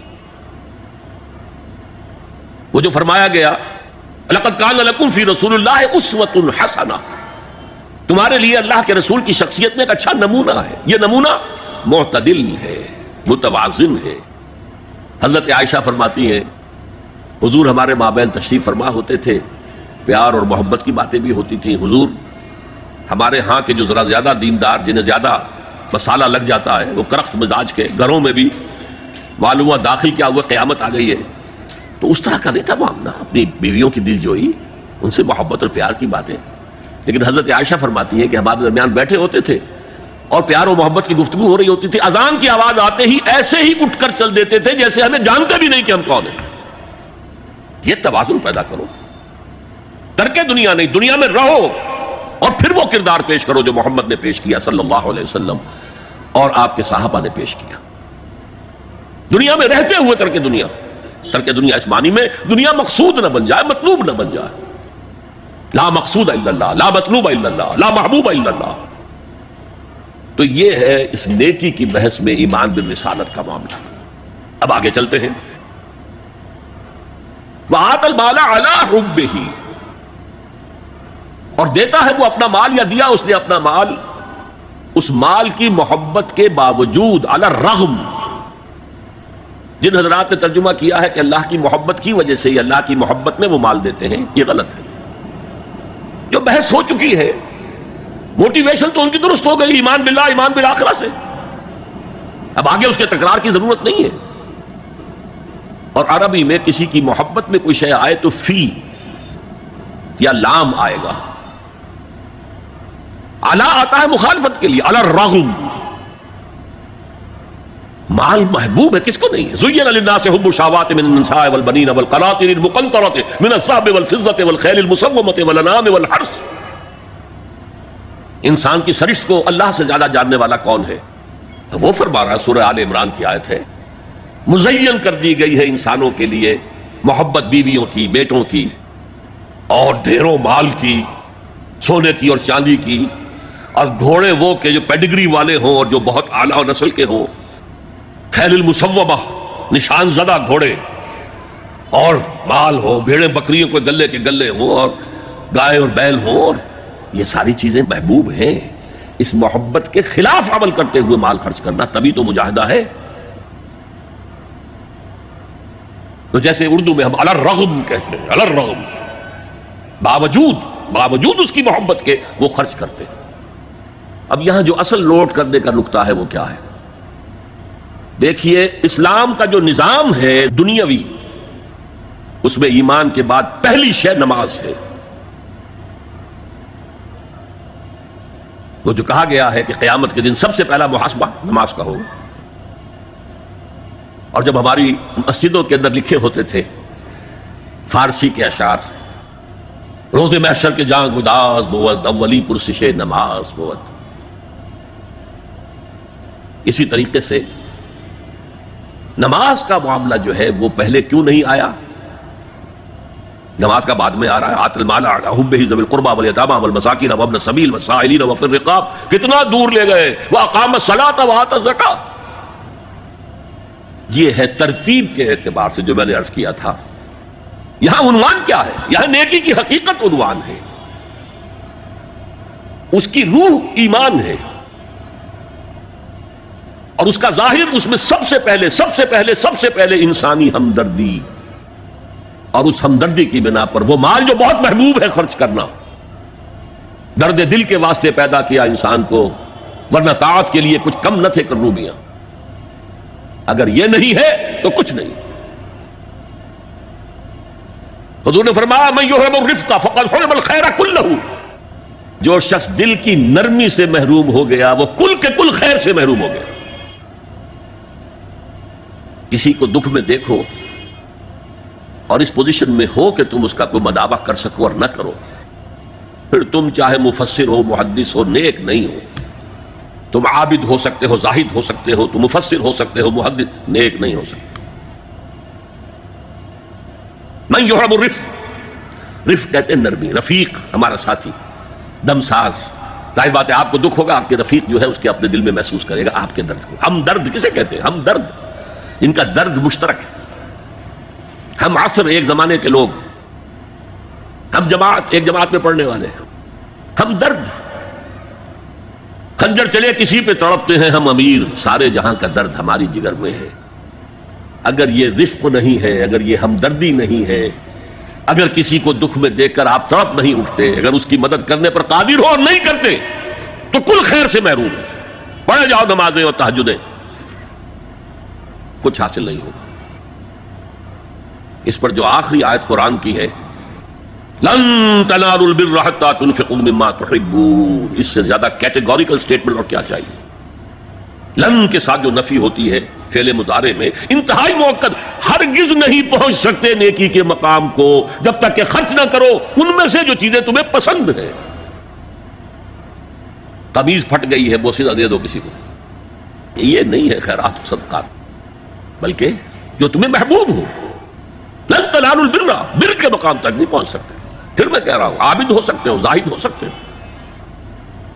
علم کا معاملہ ہے، محدث ہو سکتے ہو، مفسر ہو سکتے ہو، فقیہ ہو سکتے ہو، مفتی ہو سکتے ہو، سب کچھ ہو سکتے ہو، قرآن مجید کی روح سے نیک نہیں کہلا سکتے۔ فآت المال علی حبہ، اب اس میں جو ترتیب میں نے کہا تھا، الاقرب فالاقرب، الاقرب فالاقرب، سب سے پہلے ذوی القربہ، اور اس میں اکثر و بیشتر ہم سے کوتاہی ہوتی ہے۔ دور دراز کے لوگوں کے ساتھ نیکی ہو رہی ہے، سگے بھائی کی بیوہ اور یتیم بچے جو ہیں وہ محروم ہیں، انہوں نے اس وقت یہ کر دیا تھا، یہ کر دیا تھا۔ ظاہر بات ہے کہ رشتہ داروں سے تو شکایتیں ہوتی ہیں، یہ تو ہمیشہ ہمارے مخالف رہے جی، ان کی ہم کیسے مدد کریں؟ اگر تو اللہ کے لیے دینا ہے تو پہلا حق ان کا، من احب للہ وابغض للہ واعطى للہ ومنع للہ، اللہ کے لیے دیا ہے اگر تو اپنے اس نفس کی جو انتقام کا جذبہ ہے اس کو کچلو، اور جس کا سب سے پہلا حق ہے اس کو پہنچاؤ، حق بحقدار رسید، ذوی القربى والیتامى، جو بے سہارا رہ گئے، باپ کا سایہ نہ رہا، والمساکین، مساکین کسے کہتے ہیں؟ مسکنت کہتے ہیں کم ہمتی۔ آپ کو معلوم ہے آج کل ایک مرض کہلاتا ہے نیورستھینیا، آدمی دیکھنے میں ہٹا کٹا ہے، صحت مند ہے، لیکن اندر سے اس کی کوئی ہمت ایسے جواب دے گئی ہے کچھ کر ہی نہیں سکتا، وہ ہے مسکین۔ اسی لیے جو فرمایا گیا یہودیوں کے لیے ضربت علیہم الذلۃ والمسکنہ، ذلت کے معنی بھی کمزوری اور مسکنت کم ہمتی، ہمت ختم ہو گئی۔ تو جو اپنے پاؤں پر نہیں کھڑا رہ سکتا اس وجہ سے کہ اس میں وہ ہمت کم ہو گئی ہے، وہ بھی مستحق ہے۔ وابن السبیل اور مسافر، پرانے زمانے میں آپ کو معلوم ہے نہ سرائیں تھیں، نہ کچھ اور تھا، نہ ہوٹل تھے، پھر اگر کہیں راستے میں چوری ہو گئی، ڈاکہ پڑ گیا، تو آدمی جو ہے گھر میں خود ہے، کفیل ہے، اچھا ہے۔ اس وقت کی حالت ایسی ہو گئی۔ ہمارے ہاں بیگرز نے اسی کو ایک بہت بڑا بہانہ بنایا ہوا، جی میں آیا تھا وہاں سے اور یہاں سے اور میری جیب کٹ گئی، سب کچھ چلا گیا، اب مجھے واپس جانے کے لیے کرایہ چاہیے۔ اکثر و بیشتر جھوٹے کیسز ہوتے ہیں۔ اگر آپ کسی کو پکڑ لیں اور ساتھ لے کر کہیں تحقیق کراؤ تو وہ بھاگ جائے گا، پھر نہیں آئے گا اس مسجد میں۔ لیکن یہ کہ وابن السبیل یہ بھی ایک کھاتا ہے۔ والسائلین، یہ ذرا تفصیل طلب معاملہ ہے۔ اسلام کی تعلیم بڑی متوازن ہے۔ ایک طرف سوال کی مذمت ہے، مت اپنا دستے سوال دراز کرو کسی کے سامنے۔ جو شخص ہاتھ پھیلاتا ہے مانگنے کے لیے وہ اپنی عزت نفس کو ہتھیلی پر رکھ کر آپ کے سامنے پیش کر رہا ہے، اور آپ ٹھوکر مار دیتے ہیں اس کی عزت نفس کو۔ مانگو اللہ سے، اللہ کسی کے دل میں ڈالے تمہاری ضرورت پوری کر سکتا ہے، بغیر اس کے کہ تم کسی کے سامنے دستے سوال دراز کرو۔ تو سخت مذمت ہے، اور خاص طور پر بیگری جو ایک انسٹیٹیوشن بن گیا ہے، ایک پیشہ بن گیا ہے، وہ تو اسلام کی تعلیمات کے منافی ہے۔ اور جس طرح کی ہم خیرات بانٹتے ہیں، 5 روپے کا نوٹ دے رہے ہیں مانگنے والوں کو، مسجدوں کے باہر سمجھ رہے ہیں ہم نے حاتم طائی کی خبر کو لات مار دی، حالانکہ حقیقت میں آپ انسٹیٹیوشن آف بیگری کو سپورٹ کر رہے ہیں۔ کسی ایک کو لے لو، آؤ چلو مجھے اپنا گھر دکھاؤ، مجھے بتاؤ تم واقعی اس قابل ہو یا نہیں ہو، اور پھر اس کی مدد کریں، لمسم کریں۔ پھر وہ 5 روپے نہیں ایسی دیں کہ وہ کچھ اپنے پاؤں پر کھڑا ہو سکے۔ میں نے 1 روپیہ نہیں کہا، کہ 1 روپیہ تو اب کوئی شے نہیں رہی، لیکن یہ کہ 5 روپے کا نوٹ بھی آپ نے تقسیم کرنے شروع کر دیے، یہ کیا ہے؟ والسائلین وفی الرقاب، لیکن دوسری طرف سائل کو جھڑکنا نہیں ہے۔ اما السائل فلا تنہر، جھڑکو نہیں۔ اچھا بھائی نہیں، معاف کرو، میرے پاس اس وقت آپ کی مدد کے لیے کچھ نہیں ہے، میں کچھ نہیں کر سکتا۔ تو ان دونوں کے درمیان اصل میں معاملہ ہونا چاہیے۔ بلکہ یہاں تک بھی فرمایا سائل کو ضرور دو، چاہے وہ گھوڑے پر سوار ہو کر تمہارے دروازے پہ آیا، کیا پتا اس کی واقعی الجھن کیا ہے۔ تو سوال کی مذمت اور سائل کو جھڑکنے کی ممانعت، حتی الامکان خالی ہاتھ نہ لوٹاؤ، اس نے اپنی عزت نفس اپنی ہتھیلی پر رکھ کر تمہاری سامنے پیش کر دیا، اسے ٹھوکر نہ مارو۔ لیکن جیسا کہ میں نے عرض کیا، یہ انسٹیٹیوشن آف بیگری جو ہے یہ ایک علیحدہ شے ہے، بالکل اس کا اس سے کوئی تعلق نہ سمجھیے۔ وفی الرقاب، رقاب جمع ہے رقبہ، گردن، فک رقبۃ او اطعام فی یوم ذی مسغبۃ یتیما ذا مقربۃ او مسکینا ذا متربہ۔ فک رقبۃ، کسی کی گردن چھڑا دینا۔ اس وقت سب سے بڑی اپلیکیشن اس کی تھی غلاموں کو، کنیزوں کو اپنے پیسے سے خرید کر آزاد کر دینا، بہت بڑی نیکی، بہت بڑی نیکی۔ اور حضرت ابو بکر رضی اللہ تعالیٰ عنہ کے دفتر فضائل میں سب سے اونچا کام یہ ہے کہ جن غلاموں کو، جن کنیزوں کو ستایا جا رہا تھا، their owners, their masters، ان کے آقا کو حق حاصل تھا، جو چاہے کریں ان کے ساتھ، قتل کرنے کوئی پوچھنے والا نہیں ہے۔ میں پہلے بھی عرض کر چکا ہوں، میری ملکیت ہے، جیسے میری بکری میری ملکیت ہے، میں نے اس کو ذبح کیا، گوشت کھا لیا، تم کون ہوتے ہو پوچھنے والے؟ میرا غلام تھا، میں نے قتل کر دیا، تم کون ہو پوچھنے والے؟ ان کو حضرت ابو بکر نے خرید کر آزاد کیا، اور منہ مانگے دام دیے ہیں۔ حضرت بلال کے لیے امیہ ابن خلف نے اتنی بڑی رقم مانگی، حضرت ابو بکر نے کہا ٹھیک ہے لو۔ باپ نے کہا بھی ابو قحافہ نے، ابو بکر کو کوئی غلام خریدنا ہی تھا تو کوئی طاقتور آدمی جو کام آ سکے کہیں، اس کو خریدنا چاہیے. انہیں کیا پتا ابو بکر کس لیے خرید رہا اور کس کے لیے خرید رہا. آج کے دور میں اس کی اپلیکیشن ہوگی. کوئی شخص جو ہے اگر قرض میں اس طرح جکڑا جائے کہ لاکھ ہاتھ پاؤں مارے نکل نہیں سکتا، اس کو کوئی لمپ سم مدد دے کر اس قابل کیا جائے کہ وہ پھر اپنے پاؤں پر کھڑا ہو جائے. یہ نہیں کہ اسے آپ ہر مہینے کچھ رقم دیتے رہے مینٹیننس کے لیے، نہیں. اس سے تو وہ اسی پوزیشن میں رہے گا. یہ بعض مائنورٹی کمیونٹیز کے اندر یہ معاملہ موجود ہے. کوئی بھائی اگر گر گیا ہے کاروبار میں تو اس کی پھر ایسی مدد کی جائے کہ وہ پھر آپ کی صف میں آ کر کھڑا ہو جائے. Respectable members of your community وہ اس شکل میں پہنچ جائے. یہ بھی فک و رقبۃ اس کی ذیل میں آج کل آئے گا. اب اس کے بعد آیا وَأَقَامَ الصَّلَاةَ وَآتَى الزَّكَاةَ. یہ دو کیا ہیں؟ یہ عبادات کی شکل میں دو ستون ہیں جو ان دو چیزوں کو سپورٹ کرتے ہیں جو اب تک بیان ہوئی ہیں. ایمان کو تازہ رکھنے کے لیے نماز قائم کرو. ہر نماز ایمان کی تجدید ہے. اقیم الصلاۃ لذکری، نماز قائم کرو میری یاد کے لیے. اپنا عہد اللہ کے ساتھ تازہ کرو. ایاک نعبد و ایاک نستعین، اے اللہ ہم تیری ہی بندگی کرتے ہیں اور کرتے رہیں گے، تجھ ہی سے مدد مانگتے ہیں اور مانگتے رہیں گے. اپنے اس عہد بندگی کو تازہ کرو، ایمان کو تازہ کرو. الحمدللہ رب العالمین الرحمن الرحیم. ایمان باللہ تازہ ہوا نا. مالک یوم الدین، ایمان بالآخرہ تازہ ہو گیا نا. یہ ہے ایمان کو قائم رکھنے کے لیے، نیکی کی اس روح کو برقرار رکھنے کے لیے اللہ تعالیٰ کی طرف سے یہ ستون ہے. الصلاۃ عماد الدین، دین کا ستون ہے یہ نماز. اس بحث میں اس کا مقصد کیا ہے وہ میں نے بیان کر دیا. بعد میں کیوں آ رہا ہے؟ یعنی کہ اصل شے ہے ایمان، اور ایمان کو سپورٹ کرنے والا ستون ہے نماز. عملی نیکی میں اصل شے ہے ہمدردی، ہمدردی میں مال خرچ کرنا، اور اس کے لیے ستون ہے زکوٰۃ. کم سے کم یہ 2.5% تو نکالو، بوتل کا کارک تو کھل جائے، پھر اور بھی دو اور بھی دو اور بھی دو. یہ تو obligatory ہے، یہ تو فرض ہے، یہ تو لازم ہے. لیکن مقصد کیا ہے؟ اس کو جو سمجھ لیا بس یہی زکوٰۃ ہی ہمارے ذمے میں ہے، وہ بڑے مغالطے میں. حضور نے فرمایا صلی اللہ علیہ وسلم ان فی المال حقا سوى الزکوٰۃ. ہے مسلمانوں یہ نہ سمجھنا کہ بس زکوٰۃ ادا کر دی تو تمہارے مال کا سارا حق ادا ہو گیا. ان فی المال حقا سوى الزکوٰۃ، تمہارے اموال میں حق ہے اللہ کا زکوٰۃ کے علاوہ بھی.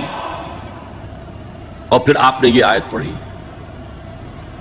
وَآتَى الْمَالَ عَلَىٰ حُبِّهِ ذَوِي الْقُرْبَىٰ وَالْيَتَامَىٰ وَالْمَسَاكِينَ وَابْنَ السَّبِيلِ وَالسَّائِلِينَ وَفِي الرِّقَابِ وَأَقَامَ الصَّلَاةَ وَآتَى الزَّكَاةَ.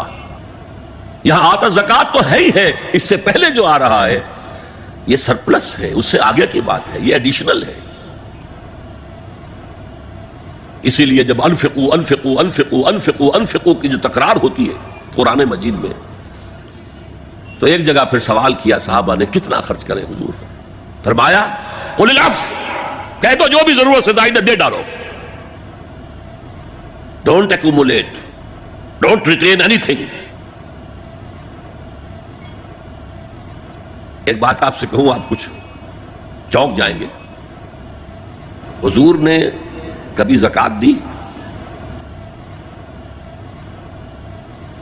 کبھی نصاب کے بقدر پیسہ آپ کے پاس جمع ہوا کہ آپ پر زکوٰۃ واجب ہوتی؟ کیسی عجیب بات ہے. ارکان دین میں سے ایک رکن سرے سے غائب. کبھی آپ نے مال رکھا ہی نہیں. حضور کا اسوہ ہم جانتے ہیں، مسواک کر لی ہے، پانچے جو ہیں ٹخنے سے اوپر کر لیے ہیں، یہ اسوہ ہے. ہاں ہے، یہ بھی ہے، ٹھیک ہے، سنت ہے. اسوہ تو یہ ہے. اور صرف آپ کا نہیں، جنہیں ہم کہتے ہیں فقراء صحابہ، ابو ہریرہ، ابو ذر، سلمان فارسی، علی رضی اللہ تعالی عنہ اجمعین، یہ فقراء صحابہ میں سے تھے. کبھی کچھ نہیں رکھا اپنے پاس. میں نے بتایا تھا آپ کو شاید کہ حضرت علی کی جب شادی ہو رہی تھی حضرت فاطمہ سے کوئی مکان تھا ہی نہیں، کہاں لے کے جائیں. ایک انصاری نے ایک حجرہ دیا ہے اپنے مکان کا، اس میں حضرت فاطمہ ودا ہو کر گئی. He didn't have any home. ابو ذر وہ تو دوسری انتہا کو چلے گئے تھے. قانون یہی ہے، حلال سے کماؤ، اگر ایک حد سے آگے بڑھ جائے تو زکات دے دو، باقی تمہارے اختیار میں ہے، دینا چاہو دو، نہ دینا چاہو رکھو اپنے پاس. قانون اس سے زیادہ آپ کو پابند نہیں کرے گا. کبھی بھی آپ نے جبر نہیں کیا، ایمرجنسی میں بھی جبر نہیں کیا. ایک واقعہ آتا ہے کہ حضور کو کئی وقت کا فاقہ تھا. تھوڑی دیر کے بعد حضرت ابو بکر آئے، آپ نے چہرے سے پہچان لیا کہ فاقے سے. پھر حضرت عمر آئے، پہچان لیا کہ فاقے سے. شاید حضور خود اپنے لیے نہ اٹھتے نہ جاتے، اپنے دونوں ساتھیوں کو لے کر ایک انصاری کے باغ میں پہنچ گئے. انصاری کی عید ہو گئی، فوراً لا کر اس نے کچھ کھجوریں کچھ انگوروں کے گوشے رکھے. اس کے بعد وہ دوڑا چھری لے کر کسی جانور کو ذبح کرنے کے لیے. یہ ساری تفسیریں میں کیا بتا رہا ہوں. مال یہ نہیں تھا کہ مدینے میں سبھی فاقے سے تھے، موجود تھے جن کے پاس مال تھا، لیکن جبرن آپ نے کسی سے کچھ نہیں لیا. جب وہ چھری لے کر چلا، فرمایا دیکھنا کسی دودھ والے جانور کو نہ ذبح کرنا. بہرحال کچھ دیر کے بعد وہ گوشت پکا کر لایا، روٹیاں رکھیں.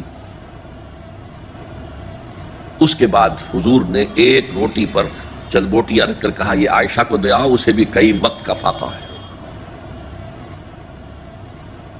اور پھر حضرت عمر کی طرف رک کر کے کہا عمر یہ ہیں وہ نعمتیں جس کا حساب دینا پڑے گا اللہ کے ہاں.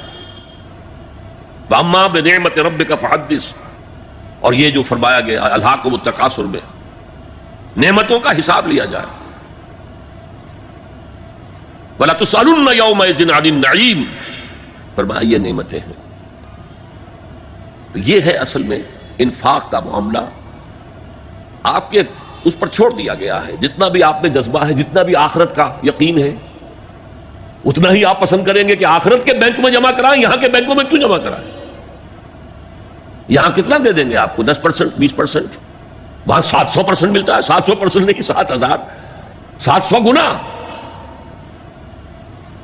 Why to keep it in these banks؟ حضرت مسیح کا جو پہاڑی کا واس بہت مشہور ہے، سرمن آف دا ماؤنٹ، بڑے پیارے الفاظ ہیں. میں آپ سے اپنا تاثر عرض کیے بغیر نہیں رہ سکتا. جہاں تک مواعظ کا تعلق ہے، جو حضرت مسیح کے مواعظ آئے ہیں ان سے اونچے واعظ کوئی ممکن نہیں. اسی میں یہ جملہ بھی ہے، دیکھو اپنا مال زمین پر جمع نہ کرو، جہاں چوری بھی ہوتی ہے ڈاکہ بھی پڑتا ہے، کیڑا بھی خراب کرتا ہے. آسمان پر جمع کرو جہاں نہ چوری کا اندیشہ، نہ ڈاکے کا خوف، نہ کیڑا خراب کر سکے. اس لیے کہ میں تم سے سچ کہتا ہوں کہ جہاں تمہارا مال ہوگا وہیں تمہارا دل ہوگا. مال یہاں ہوگا تو دل اٹکا ہوا ہوگا، اور فرشتے اس طرح گھسیٹ کر کھینچیں گے آپ کی جان کو جیسے کہ سیخ پر سے کباب کھینچا جاتا ہے. اور اگر دل وہاں لگا ہوا ہے جس کے لاکھوں کروڑوں ڈالر سوئس بینکس میں جمع ہے، اسے کہا جائے نکل جاؤ پاکستان سے، اسے کوئی تکلیف ہوگی؟ نکل جاؤ فلاں ملک سے، ملک بدل کرتے تمہیں کیا تکلیف؟ میرے بینک کے اندر پیسے ہیں. البتہ جس کا باہر کچھ نہ ہو اسے اگر یہ دی جائے سزا تو اس کی تو جان پر بن جائے گی. تو یہ ہے انفاق کا معاملہ. اس میں یہ دو جو ہے، ایک قانونی سطح ہے. قانونی سطح یہ کہ حلال ذریعہ حرام نہ ہو، سود نہ ہو، جوا نہ ہو، فحاشی کو ذریعہ نہ بنایا جائے، منشیات کو ذریعہ نہ بنایا جائے کمائی کا. اور جو بھی آپ کے پاس ہے، آپ نصاب کی سطح کے اوپر آ گئے تو 2.5% زکوٰۃ دے دو. قانون اس سے آگے آپ سے مطالبہ نہیں کرے گا. اگرچہ فقہاء نے یہ فتویٰ دیا ہے کہ اگر کسی وقت جو فقراء ہیں ان کی ضرورتیں زکوٰۃ سے پوری نہ ہو سکیں تو اس وقت کا امام، اس وقت کا خلیفہ، وہ زبردستی بھی عمراء کے مال میں سے مزید لے سکتا ہے زکوٰۃ کے علاوہ. لیکن کمال یہ ہے محمد رسول اللہ صلی اللہ علیہ وسلم کا کہ نہایت جان اصل تحریک جو تھی، انقلابی تحریک، اس میں بھی کبھی آپ نے جبر سے کام نہیں لیا. یہ آپ کے چوائس پر ہے. البتہ ایک معیار مقرر کر دیا، جیسے حضرت ابو بکر غزوہ تبوک کے موقع پر سب کچھ لے آئے تھے گھر میں جھاڑو پھینک کر. عام حالات میں یہ نہیں، ایک شخص آئے صحابی انصاری، میں اپنا سب کچھ اللہ کی راہ میں دینا چاہتا ہوں. فرمایا نہیں، تم چاہتے ہو کہ اپنے ورثاء کو غریب اور فقیر بنا کر جاؤ؟ اس نے کہا اچھا میں آدھا، جو نہیں آدھا بھی بہت ہے. فرمایا تہائی دیتا ہوں؟ فرمایا ہاں تہائی کافی ہے، والثلث کثیر، اور ثلث بھی بہت ہے۔ اور یہی قانون ہے وراثت کا، آپ ثلث سے زیادہ، ایک تہائی سے زیادہ کی وصیت نہیں کر سکتے۔ 2/3 مال جو ہے کم سے کم وہ صرف قانون وراثت کے مطابق تقسیم ہوگا، اور کسی وارث کے لیے وصیت نہیں کر سکتے۔ ایک بیٹے کو اس کا حصہ بھی مل جائے اور پھر مزید جو ہے وصیت نہیں، وارث کے لیے لا وصیت لوارث۔ تو یہ ہے زکوٰۃ، در حقیقت اس جذبہ انفاق کو سپورٹ دینے والی شے، کم سے کم یہ تو دو۔ بوتل کا کارک کھل جائے گا تو مزید بھی نکل آئے گا اس میں سے۔ وآت المال على حبه ذوي القربى واليتامى والمساكين وابن السبيل والسائلين وفي الرقاب وأقام الصلاة وآتى الزكاة والموفون بعهدهم إذا عاهدوا، اور وفا کرنے والے، پورا کرنے والے اپنے عہد کے جبکہ وہ آپس میں معاہدہ کر لیں۔ میں اشارہ کر چکا ہوں یہ جملہ معاملات انسانی پر حاوی ہے۔ ایک مزدور کو آپ نے یومیہ محنت اور مزدوری پر انگیج کیا ہے، اور وہ مزدور جب دیکھے کہ کوئی اسے دیکھ نہیں رہا تو بیٹھا رہے، کام نہ کرے، اسی وقت کام کرے جب دیکھا جائے کوئی سپروائزر دیکھ رہا ہے تو وہ اپنے عہد کی نفی کر رہا ہے۔ ایک ملازم ہے، وہ دفتر میں بیٹھا ہوا ہے، مکھیاں مار رہا ہے یا چائے پر چائے پیے چلے جا رہا ہے، جو کام تھا وہ نہیں کر رہا ہے تو وہ اپنے معاہدے کی خلاف ورزی کر رہا ہے۔ شادی سوشل کانٹریکٹ ہے، عورت کے جو فرائض ہیں ان سے زیادہ کا آپ مطالبہ کرتے ہیں، آپ ظالم ہیں۔ عورت کے جو حقوق ہیں وہ زیادہ نہیں کرتے تو ظالم ہیں۔ اس اعتبار سے پوری انسانی زندگی، خاص طور پر آج کل کاروبار تو بیسیکلی اصل جو ہے وہ کانٹریکٹ کی بنیاد پر ہے۔ معاہدہ کر لیا ہے تو آپ معاہدہ پورا کرو۔ یہ گویا کہ ایکسٹریم لائننگ ہو جائے گی۔ پورے معاملات دنیاوی جو ہے ان کے لیے ایک ایفائے عہد کا اگر معاملہ آپ کی شخصیت کے اندر پختگی سے قائم ہو جائے تو سارے جو معاملات بین الانسان ہیں، انسانوں کے درمیان جو معاملات ہیں، لینے دینے کے، خرید و فروخت کے، ملازمت کے، شادی کے، یہ سب کے سب صحیح ہوں گے، سیدھے ہوں گے، ان میں خیر ہوگا، ان میں برکت ہوگی۔ حضور نے فرمایا عدت المومن کا اخذ الکف، مومن کا وعدہ کر لینا تو ایسے ہے کہ جیسے اس کی کلائی کسی اور کے ہاتھ میں آ گئی ہے، جکڑا ہوا ہے، وہ اب نہیں جا سکتا کہیں۔ He has to fulfill his commitment۔ اور کس قدر کیٹیگوریکل سٹیٹمنٹ ہے جو میں نے کل بھی آپ کو سنایا تھا، حضرت انس کی حدیث رضی اللہ تعالی عنہ جو کہتے ہیں قلما خطبنا رسول اللہ صلی اللہ علیہ وسلم الا قال، شاذ ہی کبھی ہوا ہوگا کہ حضور نے ہمیں کوئی خطبہ ارشاد فرمایا ہو اور اس میں یہ الفاظ نہ کہے ہوں، لا ایمان لمن لا امانت له ولا دین لمن لا عہد له، جس شخص میں امانت داری کا وصف نہیں، اس کا کوئی ایمان نہیں، اور جس شخص کے اندر ایفائے عہد کا مادہ نہیں، اس کا کوئی دین نہیں۔ دین تو نام ہے ایک بہت بڑے کانٹریکٹ کا، ایاک نعبد و ایاک نستعین، اے اللہ تیری ہی بندگی کرتے ہیں اور کریں گے۔ اس سے بڑا معاہدہ کیا ہوگا؟ پوری زندگی کو کور کر رہا ہے۔ وہ اتنا بڑا معاہدہ کیسے پورا کر دے گا اگر وہ چھوٹے چھوٹے عہد پورے نہیں کرتا؟ حضور کو جو الصادق الامین کے جو خطابات مل گئے تھے کاروبار معاملات کے اندر، ایک واقعہ آتا ہے، یہ قبل ظہور نبوت، میں آغاز نبوت نہیں کہا کرتا، نبی پیدائشی نبی ہوتا ہے۔ ظہور نبوت، نبوت ظاہر ہوتی ہے جب وحی کا آغاز ہوتا ہے۔ کسی شخص سے کوئی معاملے پر بات ہو رہی تھی، اس شخص کو کوئی کام یاد آ گیا، انہوں نے کہا محمد ذرا یہاں میرا انتظار کرو تھوڑی دیر، میں ابھی آتا ہوں۔ چلا گیا اور جا کر بھول گیا۔ وَذَكَرَ بَعْدَ ثَلَاثٍ، اب اسے یاد آیا 3 کے بعد، 3 دن بھی ہو سکتے ہیں، 3 گھنٹے بھی ہو سکتے ہیں، عام طور پر خیال یہ ہے کہ 3 دن کے بعد یاد آیا۔ گھبرا کر گیا ہے تو دیکھا وہی بیٹھے حضور۔ اس نے معذرت کی، فرمایا کہ تم نے جو کیا، میں تو اپنے عہد کا پابند تھا، میں کیسے ہلتا یہاں سے؟ میں نے کہا تھا کہ ہاں میں تمہارا انتظار کروں گا۔ تو ایفائے عہد یہ گویا کہ معاملات، میں نے کہا تھا نا کہ عمل کے یہاں پر 3 بڑی بڑی شاخیں آ گئی۔ ایمان کی 5 پتیاں، کلی کھل کر پھول بن گیا۔ اعمال کا ایک تناور درخت ہے، اس کے 3 جو ہے بڑی بڑی شاخیں آ گئی۔ ہمدردی اور انسانی ہمدردی میں اپنا مال خرچ کر سکنا، عبادات جن میں اہم ترین نماز اور زکوٰۃ، معاملات جن کے اعتبار سے صرف ایک شے کافی ہے، ایفائے عہد۔ یہاں آپ دیکھیں گے کہ سورۃ العصر کی تیسری شے کا ذکر نہیں ہے، الا الذین آمنوا، اس کا یہاں ذکر آ گیا، ولکن البر من آمن باللہ والیوم الآخر والملائکۃ والکتاب والنبیین وعملوا الصالحات، جو تنے کے 3 شاخیں ہیں موٹی موٹی آگے. لیکن امپلائڈ ہے یہاں پر، جیسے میں نے عرض کیا تھا کہ اگر ترجمے میں اضافہ کیا گیا صبر حق و باطل کی جنگ کے وقت،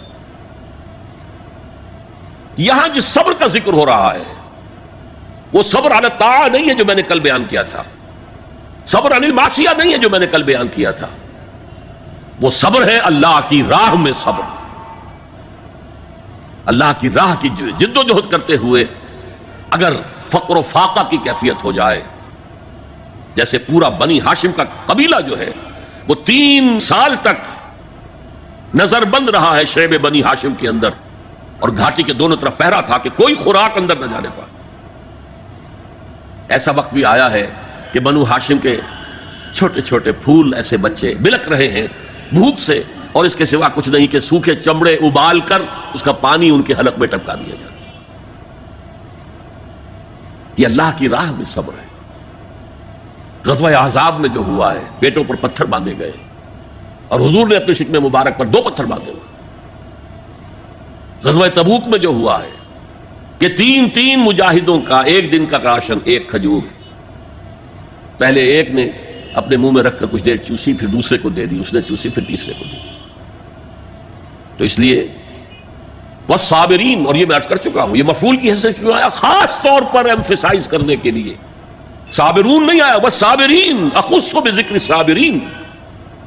اور اصل میں نیکی جو ہے اس کا معیار تو وہ ہے حق کے لیے بھوک سہو، تکلیفیں سہو، اور حق کے لیے میدان جنگ میں آ کر صابر رہو، ثابت قدم رہو.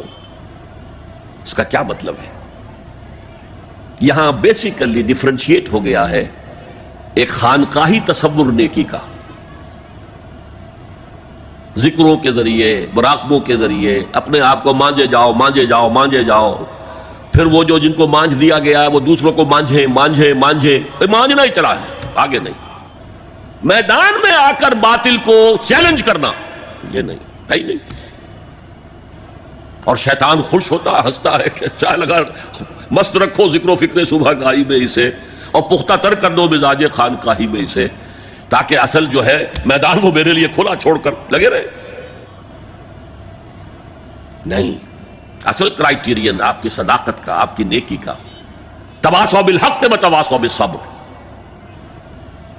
یہ صبر کسی اور کام کے لیے نہیں ہے، یہ کوئی وطن پرستی کی جنگ کا ذکر نہیں ہے، یہ کوئی قوم پرستانہ جنگ کا ذکر نہیں ہے، یہ کوئی اپنی جیسے بادشاہ کرتے تھے اپنی دولت بڑھانے کے لیے، اپنی مملکت کو توسیع دینے کے لیے صبر نہیں ہے، بلکہ یہ راہ حق میں والصابرین فی البأساء والضراء وحین الباس، خصوصاً وہ جو صبر کرنے والے ہیں فقر و فاقہ میں، بھوک میں اور تکلیف میں. زخم آ گیا ہے، تیسرے اٹھ رہی ہیں، برداشت کر رہے ہیں، آدمی کانپ جاتا ہے.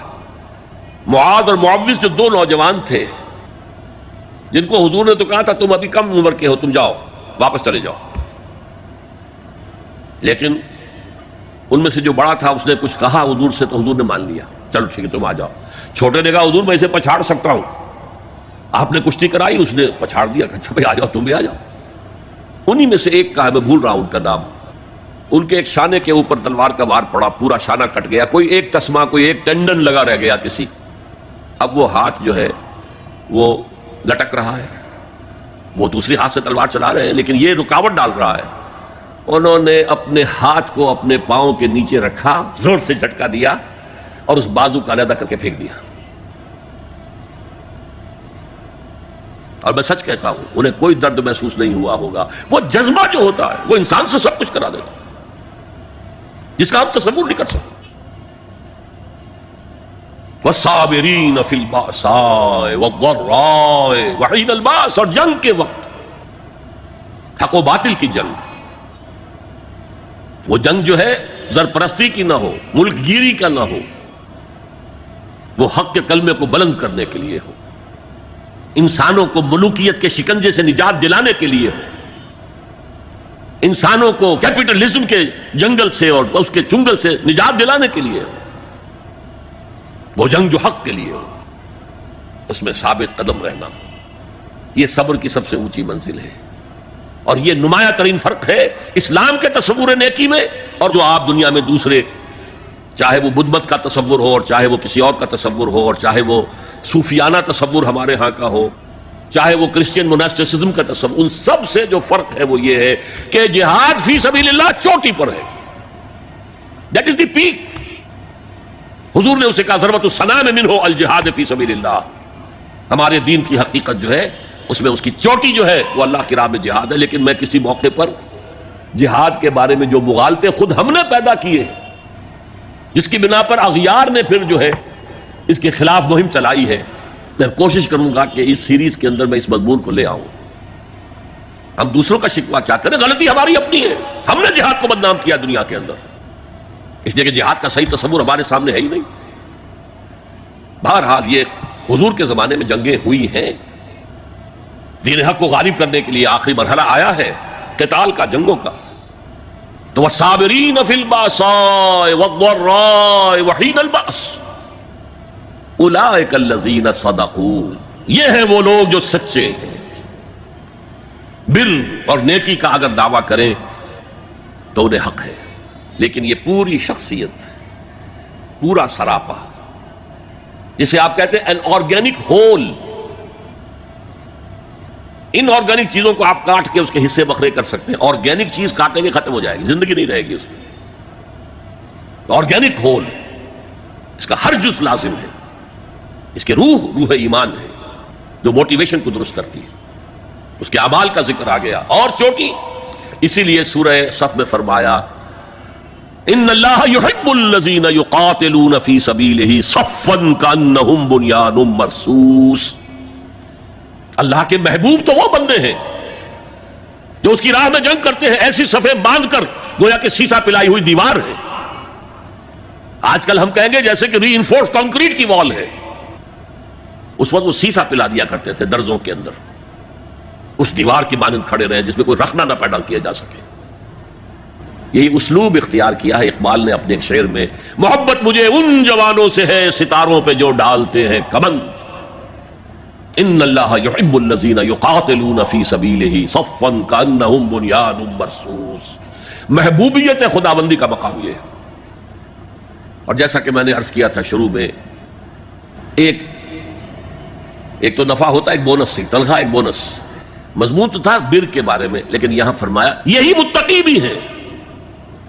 تم نے تقویٰ کو بھی چند ظاہری چیزوں کے ساتھ رکھا ہوا ہے اپنے ذہن کے اندر، داڑھی لمبی ہو، لباس صحیح ہو، کوئی جبہ ہو، کوئی عبا ہو، کوئی عمامہ ہو، وغیرہ وغیرہ وغیرہ وغیرہ۔ ہاں خیر وہ چیزیں بھی اپنی جگہ ہیں، سنت سمجھ کر کی جائیں، یقیناً موجب ثواب ہے، لیکن یہ اگر کردار نہیں ہے تو یہ ظاہری ٹیپ ٹاپ حضرت مسیح کے الفاظ میں ان قبروں کے مثال ہے جس کو اوپر سے خوب آپ نے سفیدی کی ہوئی ہے، اندر گلی سڑی ہڈیوں کے سوا کچھ نہیں۔ اگر یہ نہیں تو بابا پھر سب کہانیاں ہیں، پھر تقوی اور نیکی جو ہے اس کا نام لینا بھی درست نہیں ہے۔ یہ ہے نیکی کا قرآنی تصور۔ اور ایک آیت ہے، کاش کہ میں میرے قلم پر بھی، جس طرح اللہ نے میری زبان کا اپنا کھولا ہوا ہے، لیکن میرا قلم زیادہ نہیں چل پایا ہے، میں نے لکھی بہت کم چیزیں ہیں، لکھی ہیں کچھ لیکن کم۔ میرا میڈیم جو رہا ہے وہ سپوکن ورڈ ہے، اور ایک اعتبار سے میں اس پر خوش بھی ہوں، اس لیے کہ حضور صلی اللہ علیہ وسلم کا میڈیم صرف سپوکن ورڈ تھا، آپ لکھنا پڑھنا تو جانتے ہی نہیں تھے۔ لیکن بہرحال میں اس کے لیے جسٹیفائی نہیں کر رہا، بس میری کمزوری ہے۔ اگر وہ قلم کھلا ہوتا تو میں اس پر ایک پوری کتاب لکھتا، اخلاقیات قرآنی کے موضوع پر۔ یہ ہے سٹینڈرڈ، یہ ہے شخصیت، یہ ہے سراپا، یہ ہے وہ کردار جو از روئے قرآن نیک ہے۔ اللہ تعالی ہم سب کو اس معیار پر پورا اترنے کی توفیق عطا فرمائے۔ اقول قولی ھذا واستغفر اللہ لی ولکم ولسائر المسلمین والمسلمات۔ الحمدللہ ڈاکٹر صاحب، آپ کی تقریر نے نیکی کا یقیناً واضح تصور ہمارے ذہن میں قرآن کے پس منظر میں قائم کر دیا ہے۔ اب میں براہ راست سوالوں کی طرف آ رہا ہوں۔ عبدالغنی صاحب پوچھتے ہیں، what about the good deeds and sacrifices of people like mother Teresa and others like her, would they amount to anything or save them on the day of Akhirah, assuming that their intention was service of God? No, the question is, why didn't she accept Muhammad sallallahu alaihi wasallam as the messenger of God? کوئی عصبیت تھی نا, کوئی اندر جو ہے تعصب تھا کہ نہیں؟ تو ہم بغیر ایمان کسی نیکی کو نیکی تسلیم نہیں کرتے. دوسرا سوال عظما میمن کا ہے. وہ پوچھتی ہیں, what about the scientists like Newton and Einstein who have done so many discoveries and inventions? Will their work and contribution, which is benefiting all mankind, will be considered as نیکی؟ میرا خیال ہے کہ میں جواب دے چکا ہوں پہلے ہی سوال کے ضمن میں, لیکن یہاں میں ضرورت محسوس کر رہا ہوں کہ جو بات میرے بیان میں رہ گئی ہے وہ میں واضح کر دوں. دیکھیے, ایک شخص اللہ پر, آخرت پر, رسالت پر یقین نہیں رکھتا, وہ نیکی کیوں کر رہا ہے؟ آخر کوئی نہ کوئی مقصد تو اس کے پیش نظر ہے. کوئی شہرت چاہتا ہے, کوئی دنیاوی فائدہ پیش نظر ہے, کوئی اسے اقتدار کی سیڑھی بنانا چاہتا ہے, کوئی نہ کوئی مقصد تو ہے نا. ہاں, ہم یہ نہیں کہتے جو اپنے وقت میں جو امت موسیٰ علیہ السلام تھے ان کے لیے اللہ پر ایمان, آخرت پر ایمان اور موسیٰ پر ایمان کافی تھا, اس کے ساتھ نیکی ان کی قبول تھی. کہ حضرت عیسیٰ کے زمانے میں جو عیسیٰ پر ایمان رکھتا تھا اور جو یہودی حضرت عیسیٰ پر ایمان نہیں لایا, وہ تو بدبخت, اس کو سخت سزا کا مستحق. ایمانیات ثلاثہ جو ہمارے ہیں, اصولی طور پر سب سے اہم ایمان ایمان باللہ ہے, عملی اعتبار سے سب سے اہم ایمان ایمان بالآخرہ ہے, قانونی اعتبار سے سب سے اہم ایمان جو ہے ایمان بالرسالت ہے. اگر ایک شخص اللہ کو مانتا ہے, آخرت کو مانتا ہے, رسول کو نہیں مانتا ہے, اسے کافر. الا یہ کہ اس تک رسول کی دعوت ہی نہ پہنچی ہو, that is a separate case. ایک ہمارے نان مسلم بھائی ہیں روی, وہ کہتے ہیں کہ وطن پرستی اور قوم پرستی اللہ کے نزدیک نیکی ہے یا نہیں؟ وطن کی محبت نیکی ہے, وطن کی حفاظت نیکی ہے, وطن کا دفاع نیکی ہے, پرستش نیکی نہیں ہے. پرستش صرف خدا کی ہوگی. ہم نے کچھ اور خدا بنا لیے ہیں. بقول اقبال, اس دور میں میں اور ہے جام اور ہے جم اور, ساقی نے بنا کی روش لطف و ستم اور, تہذیب کے آزر نے ترشوائے صنم اور, ان تازہ خداؤں میں بڑا سب سے وطن ہے, جو پیرہن اس کا ہے وہ مذہب کا کفن ہے. لیکن وطن پرستی از سم تھنگ ایلس. اس میں پھر انسان کا معیار ہو جاتا ہے, جو میرے وطن کے لیے صحیح ہے وہ صحیح ہے, چاہے وہ اصولی اعتبار سے غلط ہو. جو میرے وطن کے لیے مفید ہے وہ ہر حال میں صحیح ہے, چاہے بالفعل وہ غیر اخلاقی حرکت ہو. وہ ہے وطن پرستی, قوم پرستی. پرستش صرف اللہ کی ہے. ایک سوال ہے, عباس حسینی صاحب ہیں, کہتے ہیں محترم ڈاکٹر صاحب السلام علیکم, آج کے موضوع سے قطع نظر ایک سوال کرنا چاہتا ہوں. وہ یہ کہ قرآن شریف میں متعدد جگہ آیا ہے کہ اللہ رب العزت نے انسان کو اپنی عبادت کے لیے یا پھر خود انسان کی آزمائش کے لیے پیدا کیا گیا. سوال یہ ہے کہ عبادت کے لیے حضرت انسان ہی کیوں, جبکہ بے شمار فرشتے اس کے لیے پہلے سے موجود تھے؟ دوسرا یہ کہ اگر آزمائش مقصود تھی تو اللہ سبحانہ و تعالیٰ نے تو پہلے سے ہی سب جانتے ہیں کہ میرا کون سا بندہ کیا عمل کرے گا, تو پھر آزمائش کیسی؟ دیکھیے, انسان کا مقصد تخلیق قرآن نے عبادت قرار دیا. عبادت کے معنی صرف یہ نماز, روزہ, حج و زکوٰۃ نہیں ہے. یہ عبادات ہیں. عبادت ہے total obedience to the will of God, total, ہمہ وقت, ہمہ تن, ہمہ جہت بندگی, جس کو کہا ہے شیخ سعدی نے, زندگی آمد برائے بندگی, زندگی بے بندگی شرمندگی. یہ بندگی جو ہے, وما خلقت الجن والانس الا لیعبدون. البتہ ہماری زندگی کا ایک ٹکڑا اس نے کاٹ کر, دو موتوں کے درمیان ہے یہ, کنتم امواتا فاحیاکم ثم یمیتکم ثم یحییکم. یہ چھوٹا سا ٹکڑا ہے. پہلی موت سے پہلے بھی ایک زندگی تھی, دوسری موت کے بعد بھی ایک زندگی ہے. یہ پھر ایک علیحدہ ایشو ہے, فلسافیکل ایشو ہے. لیکن یہ ہے کہ اس ٹکڑے کو جو علیحدہ کیا ہے, یہ ہے امتحان کی غرض. Show your worth, prove your worth. یہ اس کے لیے ایک امتحانی دور ہے. جیسے اقبال کہتا ہے, تو اسے پیمانہ امروز و فردا سے نہ ناپ, جاویداں پہم دواں ہر دم جواں ہے زندگی. ابدی ابدی زندگی ہے، جہنم کی ہے یا جنت کی، ابدی ہے. یہ زندگی کیا ہے؟ یہ 50 60 70 برس تو کچھ بھی نہیں ہے، یہ تو زندگی کا دیباچہ ہے. اصل زندگی تو وہ ہے. اور اسی نظم کو پھر ختم کیا ہے، قلزم ہستی سے تو ابھرا ہے مانند حباب، اس زیاں خانے میں تیرا امتحان ہے زندگی. خلق الموت والحیات لیبلوکم ایکم احسن عملا. آپ کے ایک سوال کا جواب یہ ہے، اگر کوئی جج مقدمے کے بارے میں ذاتی علم رکھتا ہو تو آج بھی دنیا کا قانون یہ ہے کہ پھر اسے اس مقدمے کو سننا نہیں چاہیے. Justice should not only be done, it should appear to have been done. اللہ تو سب کو جانتا ہے، اس کو حق پہنچتا ہے کہ یہ جنت میں جائے، اور اس کو حق پہنچتا ہے یہی کہ جہنم میں جائے. ہم جو کچھ کر رہے ہیں نامہ اعمال تو صرف اس لیے کہ ہم پر اتمام حجت ہو سکے. اچھا بھائی اقرا کتابک، کیا کہتے ہو ہم سے؟ پڑھ لو اپنی کتاب. کفا بنفسک اليوم علیکم حسیبا، تم کافی ہو حساب کر لو. تو یہ نہیں ہے کہ اللہ کے علم میں اس اعمال نامے کے بغیر کچھ نہیں آ رہا. اللہ تعالیٰ تو ہر شے کا جاننے والا ہے، لیکن justice should also appear to have been done. ایک اور سوال، ہم رشتہ داروں سے صلہ رحمی اور اچھا سلوک کریں نیکی کی نیت رکھتے ہوئے اور اللہ کی رضا کے لیے، پھر بھی وہ ہم سے برا سلوک اور قطع رحمی کریں تو برائے مہربانی بتائیں کہ اس وقت کیا کیا جائے. نیکی کرنے کے بعد بھی دل مطمئن نہ ہو، اس وقت کیا کیا جائے؟ پہلا سوال تو یہ ہے کہ اگر آپ ایسے رشتہ داروں کے ساتھ صلہ رحمی کریں گے تو آپ کو دگنا ثواب ملے گا. ان کے سلوک پر صبر کریں اور ذہن میں رکھیں کہ یہ صبر جو ہے رنگ لائے گا قیامت کے دن. جو زیادتی کر رہے ہیں ان کے نیک اعمال ہمیں دیے جائیں گے اور ہمارے گناہ ان کے حساب میں درج ہو جائیں گے. تو we stand to lose nothing. تو ہم اپنا فرض کیوں ترک کریں؟ اسی لیے اس کو روکنا نہیں چاہیے. سوال ہے، we know that the work which I am doing is not correct but we are forced to do, then what should we do? اب یہ تو اس پر ہے سارا کہ وہ فورس کس نوعیت کی ہے.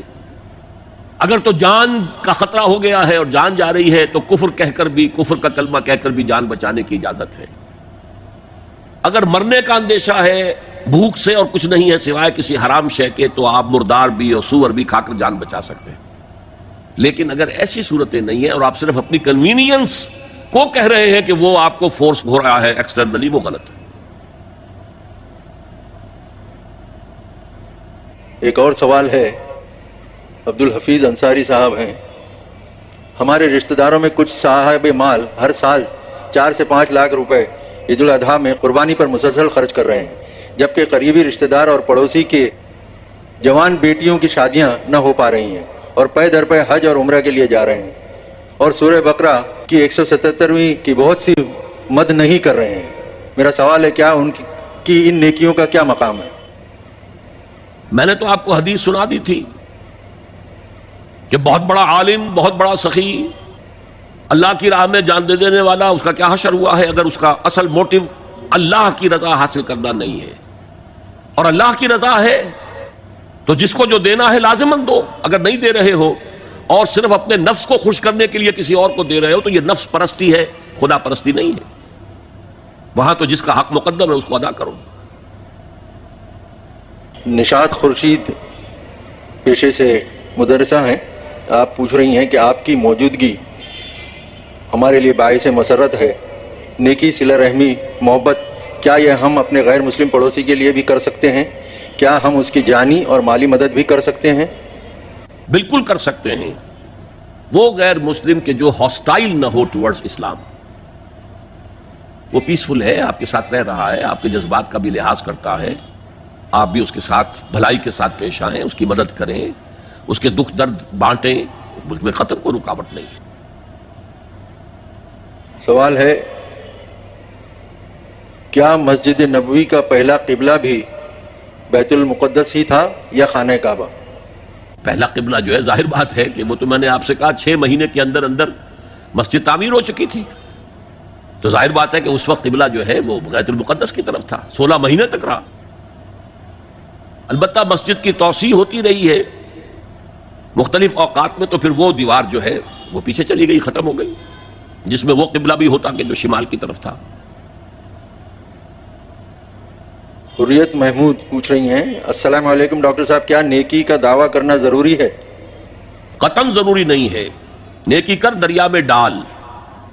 خیرات و صدقات کے بارے میں تو حضور نے فرمایا ہے کہ اتنے اخفاء کے ساتھ دو کہ جو تمہارا داہنا ہاتھ دے بائیں کو پتہ نہ چلے.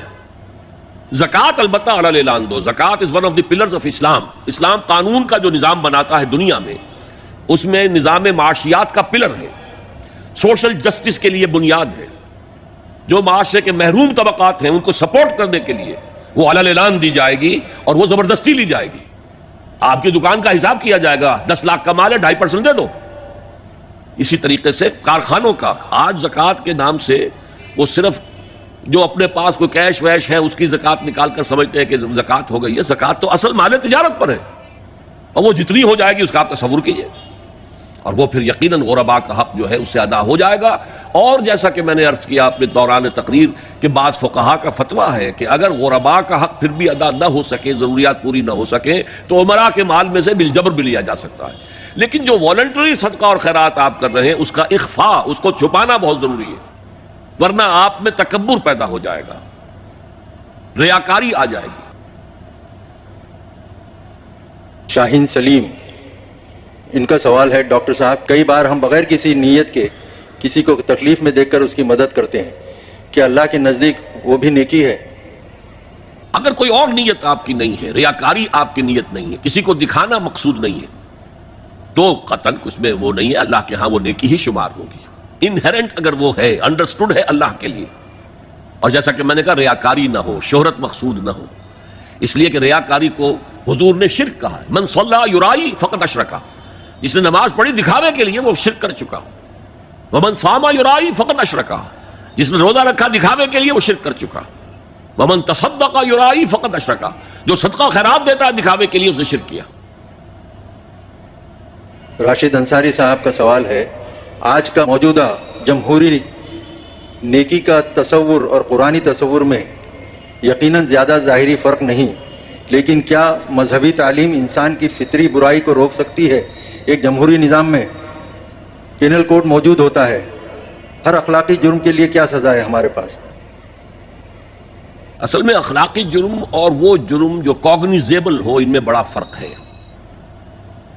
کسی کو قتل کرنا یہ کوگنیزیبل آفینس ہے، اور کسی پر تہمت لگا دینا یہ بھی اخلاقی طور پر قتل ہے. اس کا آپ نے اس کی شخصیت، اس کی عزت جو ہے اس کو قتل کیا ہے. اسی طرح کہا گیا غیبت اگر آپ کر رہے ہیں تو یہ ایسے ہے جیسے اپنے مردہ بھائی کا گوشت آپ کھا رہے ہیں کاٹ کاٹ کر. لیکن یہ کوگنیزیبل نہیں ہے، یہ وہ شے نہیں ہے کہ جس پر پولیس مقدمہ بنائے اور عدالت میں آپ کو سزا دی جائے. یہ اخلاقی ہے جرم، اللہ کے ہاں اس کا شمار اسی حساب سے ہوگا. باقی یہ کہ دنیا کی جتنی سزائیں اور پنشمنٹس ہم نے رکھی ہیں وہ بہت لمیٹڈ ہیں، ان کی اپلیکیشن بھی لمیٹڈ ہے. کسی اگر بوڑھے آدمی نے جوان کو قتل کر دیا، اب پہلے تو یہ کہ وہ پکڑا جائے، اس پر مقدمہ ثابت ہو، وہ کلا کی جرا وغیرہ سے سارے گواہ بیٹھ جائیں اور یعنی نہ بیٹھیں اور کھڑے رہیں، اور جج جو ہے وہ سزا دے تو کیا دے گا؟ پھانسی دے گا بس. کیا یہ اس کے جرم کے مساوی ہے؟ یہ تو کھا پی چکا، زندگی گزار چکا، بال بچے پال پوس چکا، اور وہ جو ہے اس کی کوئی جوان بیوی بیوہ ہوئی ہے، اس کے چھوٹے چھوٹے بچے یتیم ہوئے ہیں، ان کے سروں سے باپ کا سایہ اٹھ گیا ہے، اور ہو سکتا ہے کہ باپ کا سایہ نہ ہونے کی بنا پر وہ بچے آوارہ ہو جائیں اور پورے معاشرے کے اندر برائی پھیلائیں. یہ کہاں کہاں تک جائے گی اس کے اثرات؟ کیا اس کے ہم وزن سزا دینا ممکن ہے؟ کیا اگر ہٹلر نے خودکشی نہ کی ہوتی تو کیا آپ اسے اس کے جرائم کی پوری پوری سزا دے سکتے تھے؟ وہ سزا اصل میں آخرت ہے، اسی لیے وہ ابدی معاملہ ہے. پھر وہاں پر پھر یہ نہیں ہے اگر لوگ موت مانگیں گے موت نہیں آئے گی، کھال جھلس جائے گی تو نئی کھال دے دی جائے گی تاکہ وہ جلن کو محسوس کرتے رہے. اس لیے کہ کھال کے اندر ہی ہے جلن کا احساس، اندر گوشت کے اندر جلن کا احساس نہیں ہے. میمونہ عثمان صاحبہ پوچھتی ہیں، کیا عورتوں کا سروس کرنا جائز ہے؟ میرا پیشہ استاد کا ہے، مجھے نامحرم لوگوں کے ساتھ کام کرنا پڑتا ہے جس کی وجہ سے مکمل پردہ بھی نہیں ہوتا. دیکھیے میرے نزدیک اسلامی معاشرہ جو ہے وہ نمبر ایک تو جتنا بھی ممکن ہو سیگریگیشن آف سیکسز. گویا کہ یہ ہمارے معاشرے میں ایک بہت بڑا پردہ پڑا ہوا ہو، عورتیں ادھر ہیں مرد ادھر ہیں، جیسے بعض دعوتوں میں ہوتا ہے خواتین ادھر ہیں مرد ادھر ہیں، بعض جگہ پر مخلوط ہوتا ہے. لیکن یہ کہ پورے معاشرے میں ایک پردہ پڑا ہوا. پھر یہ کہ عورت کا ذاتی پردہ ہے، وہ دو ہیں. ایک اس کا ستر ہے، اور ایک ہے اس کا حجاب. غیر محرم مردوں کے سامنے وہ کھلے چہرے کے ساتھ نہیں آ سکتی. ہاں محرموں کے سامنے چہرہ کھلا ہو، ہاتھ کھلے ہوں، پیر کھلے ہوں، کوئی حرج نہیں ہے، لیکن پورا جسم کورڈ ہو صحیح طور سے. نہ لباس اتنا تنگ ہو کہ جسم کے نشیب و فراز ظاہر ہو رہے ہو، نہ اتنا باریک ہو کہ اندر سے جسم جھلک رہا ہو. یہ اگر ہے تو پھر حضور نے فرمایا ہے کہ اللہ کی لعنت ہے کاسیات عاریات پہ، جو لباس پہن کر بھی ننگی ہوتی ہے. اس اعتبار سے یہ سطر جو ہے وہ تو کور کرنا ضروری ہے. اس سے آگے صرف شوہر یا کوئی سرجن بوقت ضرورت مجبوری میں کہ عورت کوئی سرجن میں اویلیبل نہ ہو، باقی سب کے سامنے چہرہ بند رکھتے ہوئے چہرے کے اوپر ویل نقاب لے کر آپ کام کریں. تو اسلام اب یہ کہ اس وقت کسی عورت کی اگر مجبوری ہو گئی ہے تو اگر تو وہ عزیمت کی راہ پر عمل کرنا چاہتی ہے، شوہر فوت ہو گیا فرض کیجئے، اسے بچے پالنے ہیں، کوئی ایسا کام کرے جو گھر میں بیٹھ کے کر سکتی ہو. سلائی کڑھائی ہے، کوئی کاٹیج انڈسٹری ہو، بہتر یہ ہے کہ وہ باہر معاشرے میں نہ آئے. وقرن فی بیوتکن، اپنے گھروں میں وقار کے ساتھ رہیں. مجبوراً اگر کرنا پڑتا ہے تب یہ کہ حجاب کے ساتھ مردوں کے ساتھ خلا ملا نہ ہو اور کسی نامحرم کے سامنے بغیر چہرے کے پردے کے نہ آئے. اسد ایک اسٹوڈنٹ ہیں، ان کا سوال ہے آفٹر ڈوئنگ نیکی ود این آنیسٹ نیت can we feel proud within ourselves without exposing to others? Feeling proud is a bad term, لیکن خوشی ہو اس میں کوئی حرج نہیں. اذا ساعت کا سیئتوں کا و سرت کا حسنتوں کا فانتا مومن.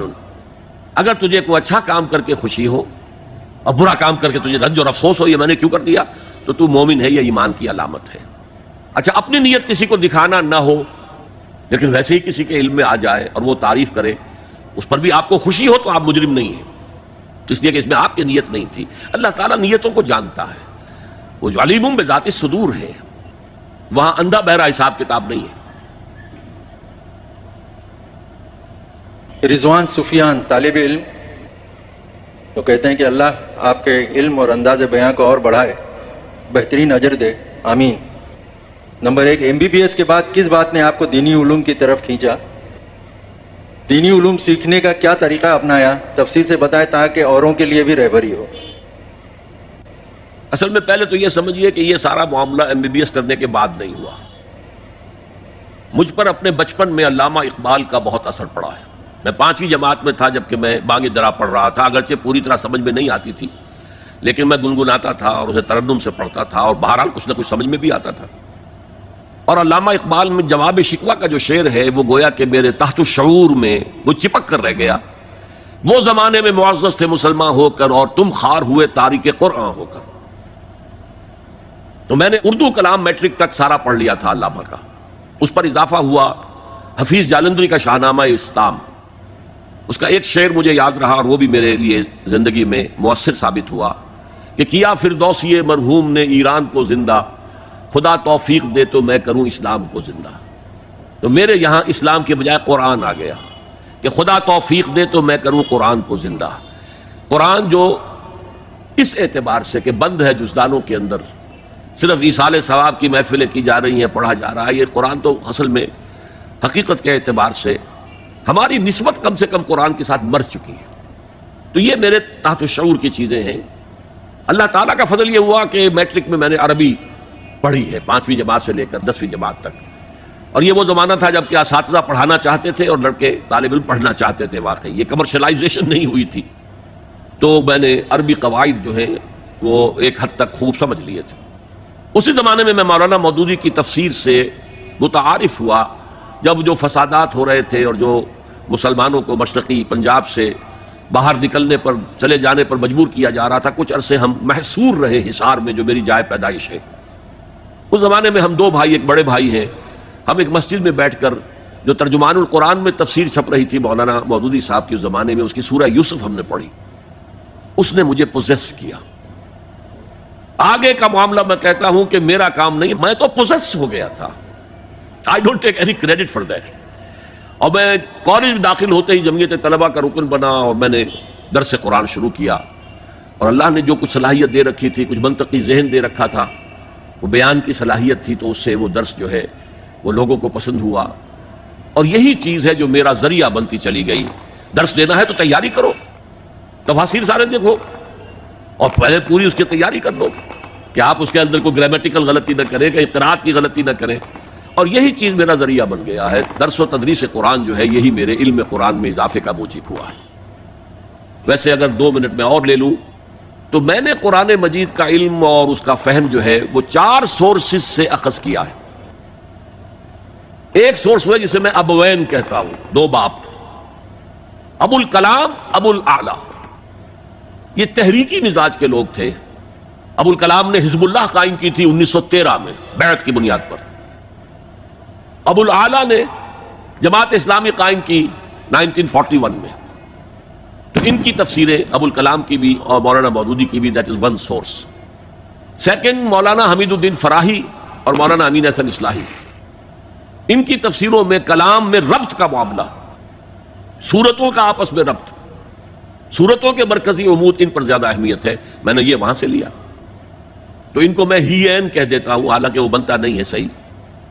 2 میرے شیخین ہیں، شیخ الہند مولانا محمود حسن دیوبندی اسیر مالٹا، اور شیخ الاسلام، ایک ہی شیخ الاسلام پاکستان میں ہوئے تو اولین اور آخرین شیخ الاسلام مولانا شبیر احمد عثمانی رحمۃ اللہ علیہ. تو ان دونوں کا ایک کا ترجمہ ہے اور 5 پارے کے حواشی بھی ہیں، اور باقی سارے قرآن کے حواشی مولانا شبیر احمد عثمانی. یہ میرے 2 شیخین ہیں.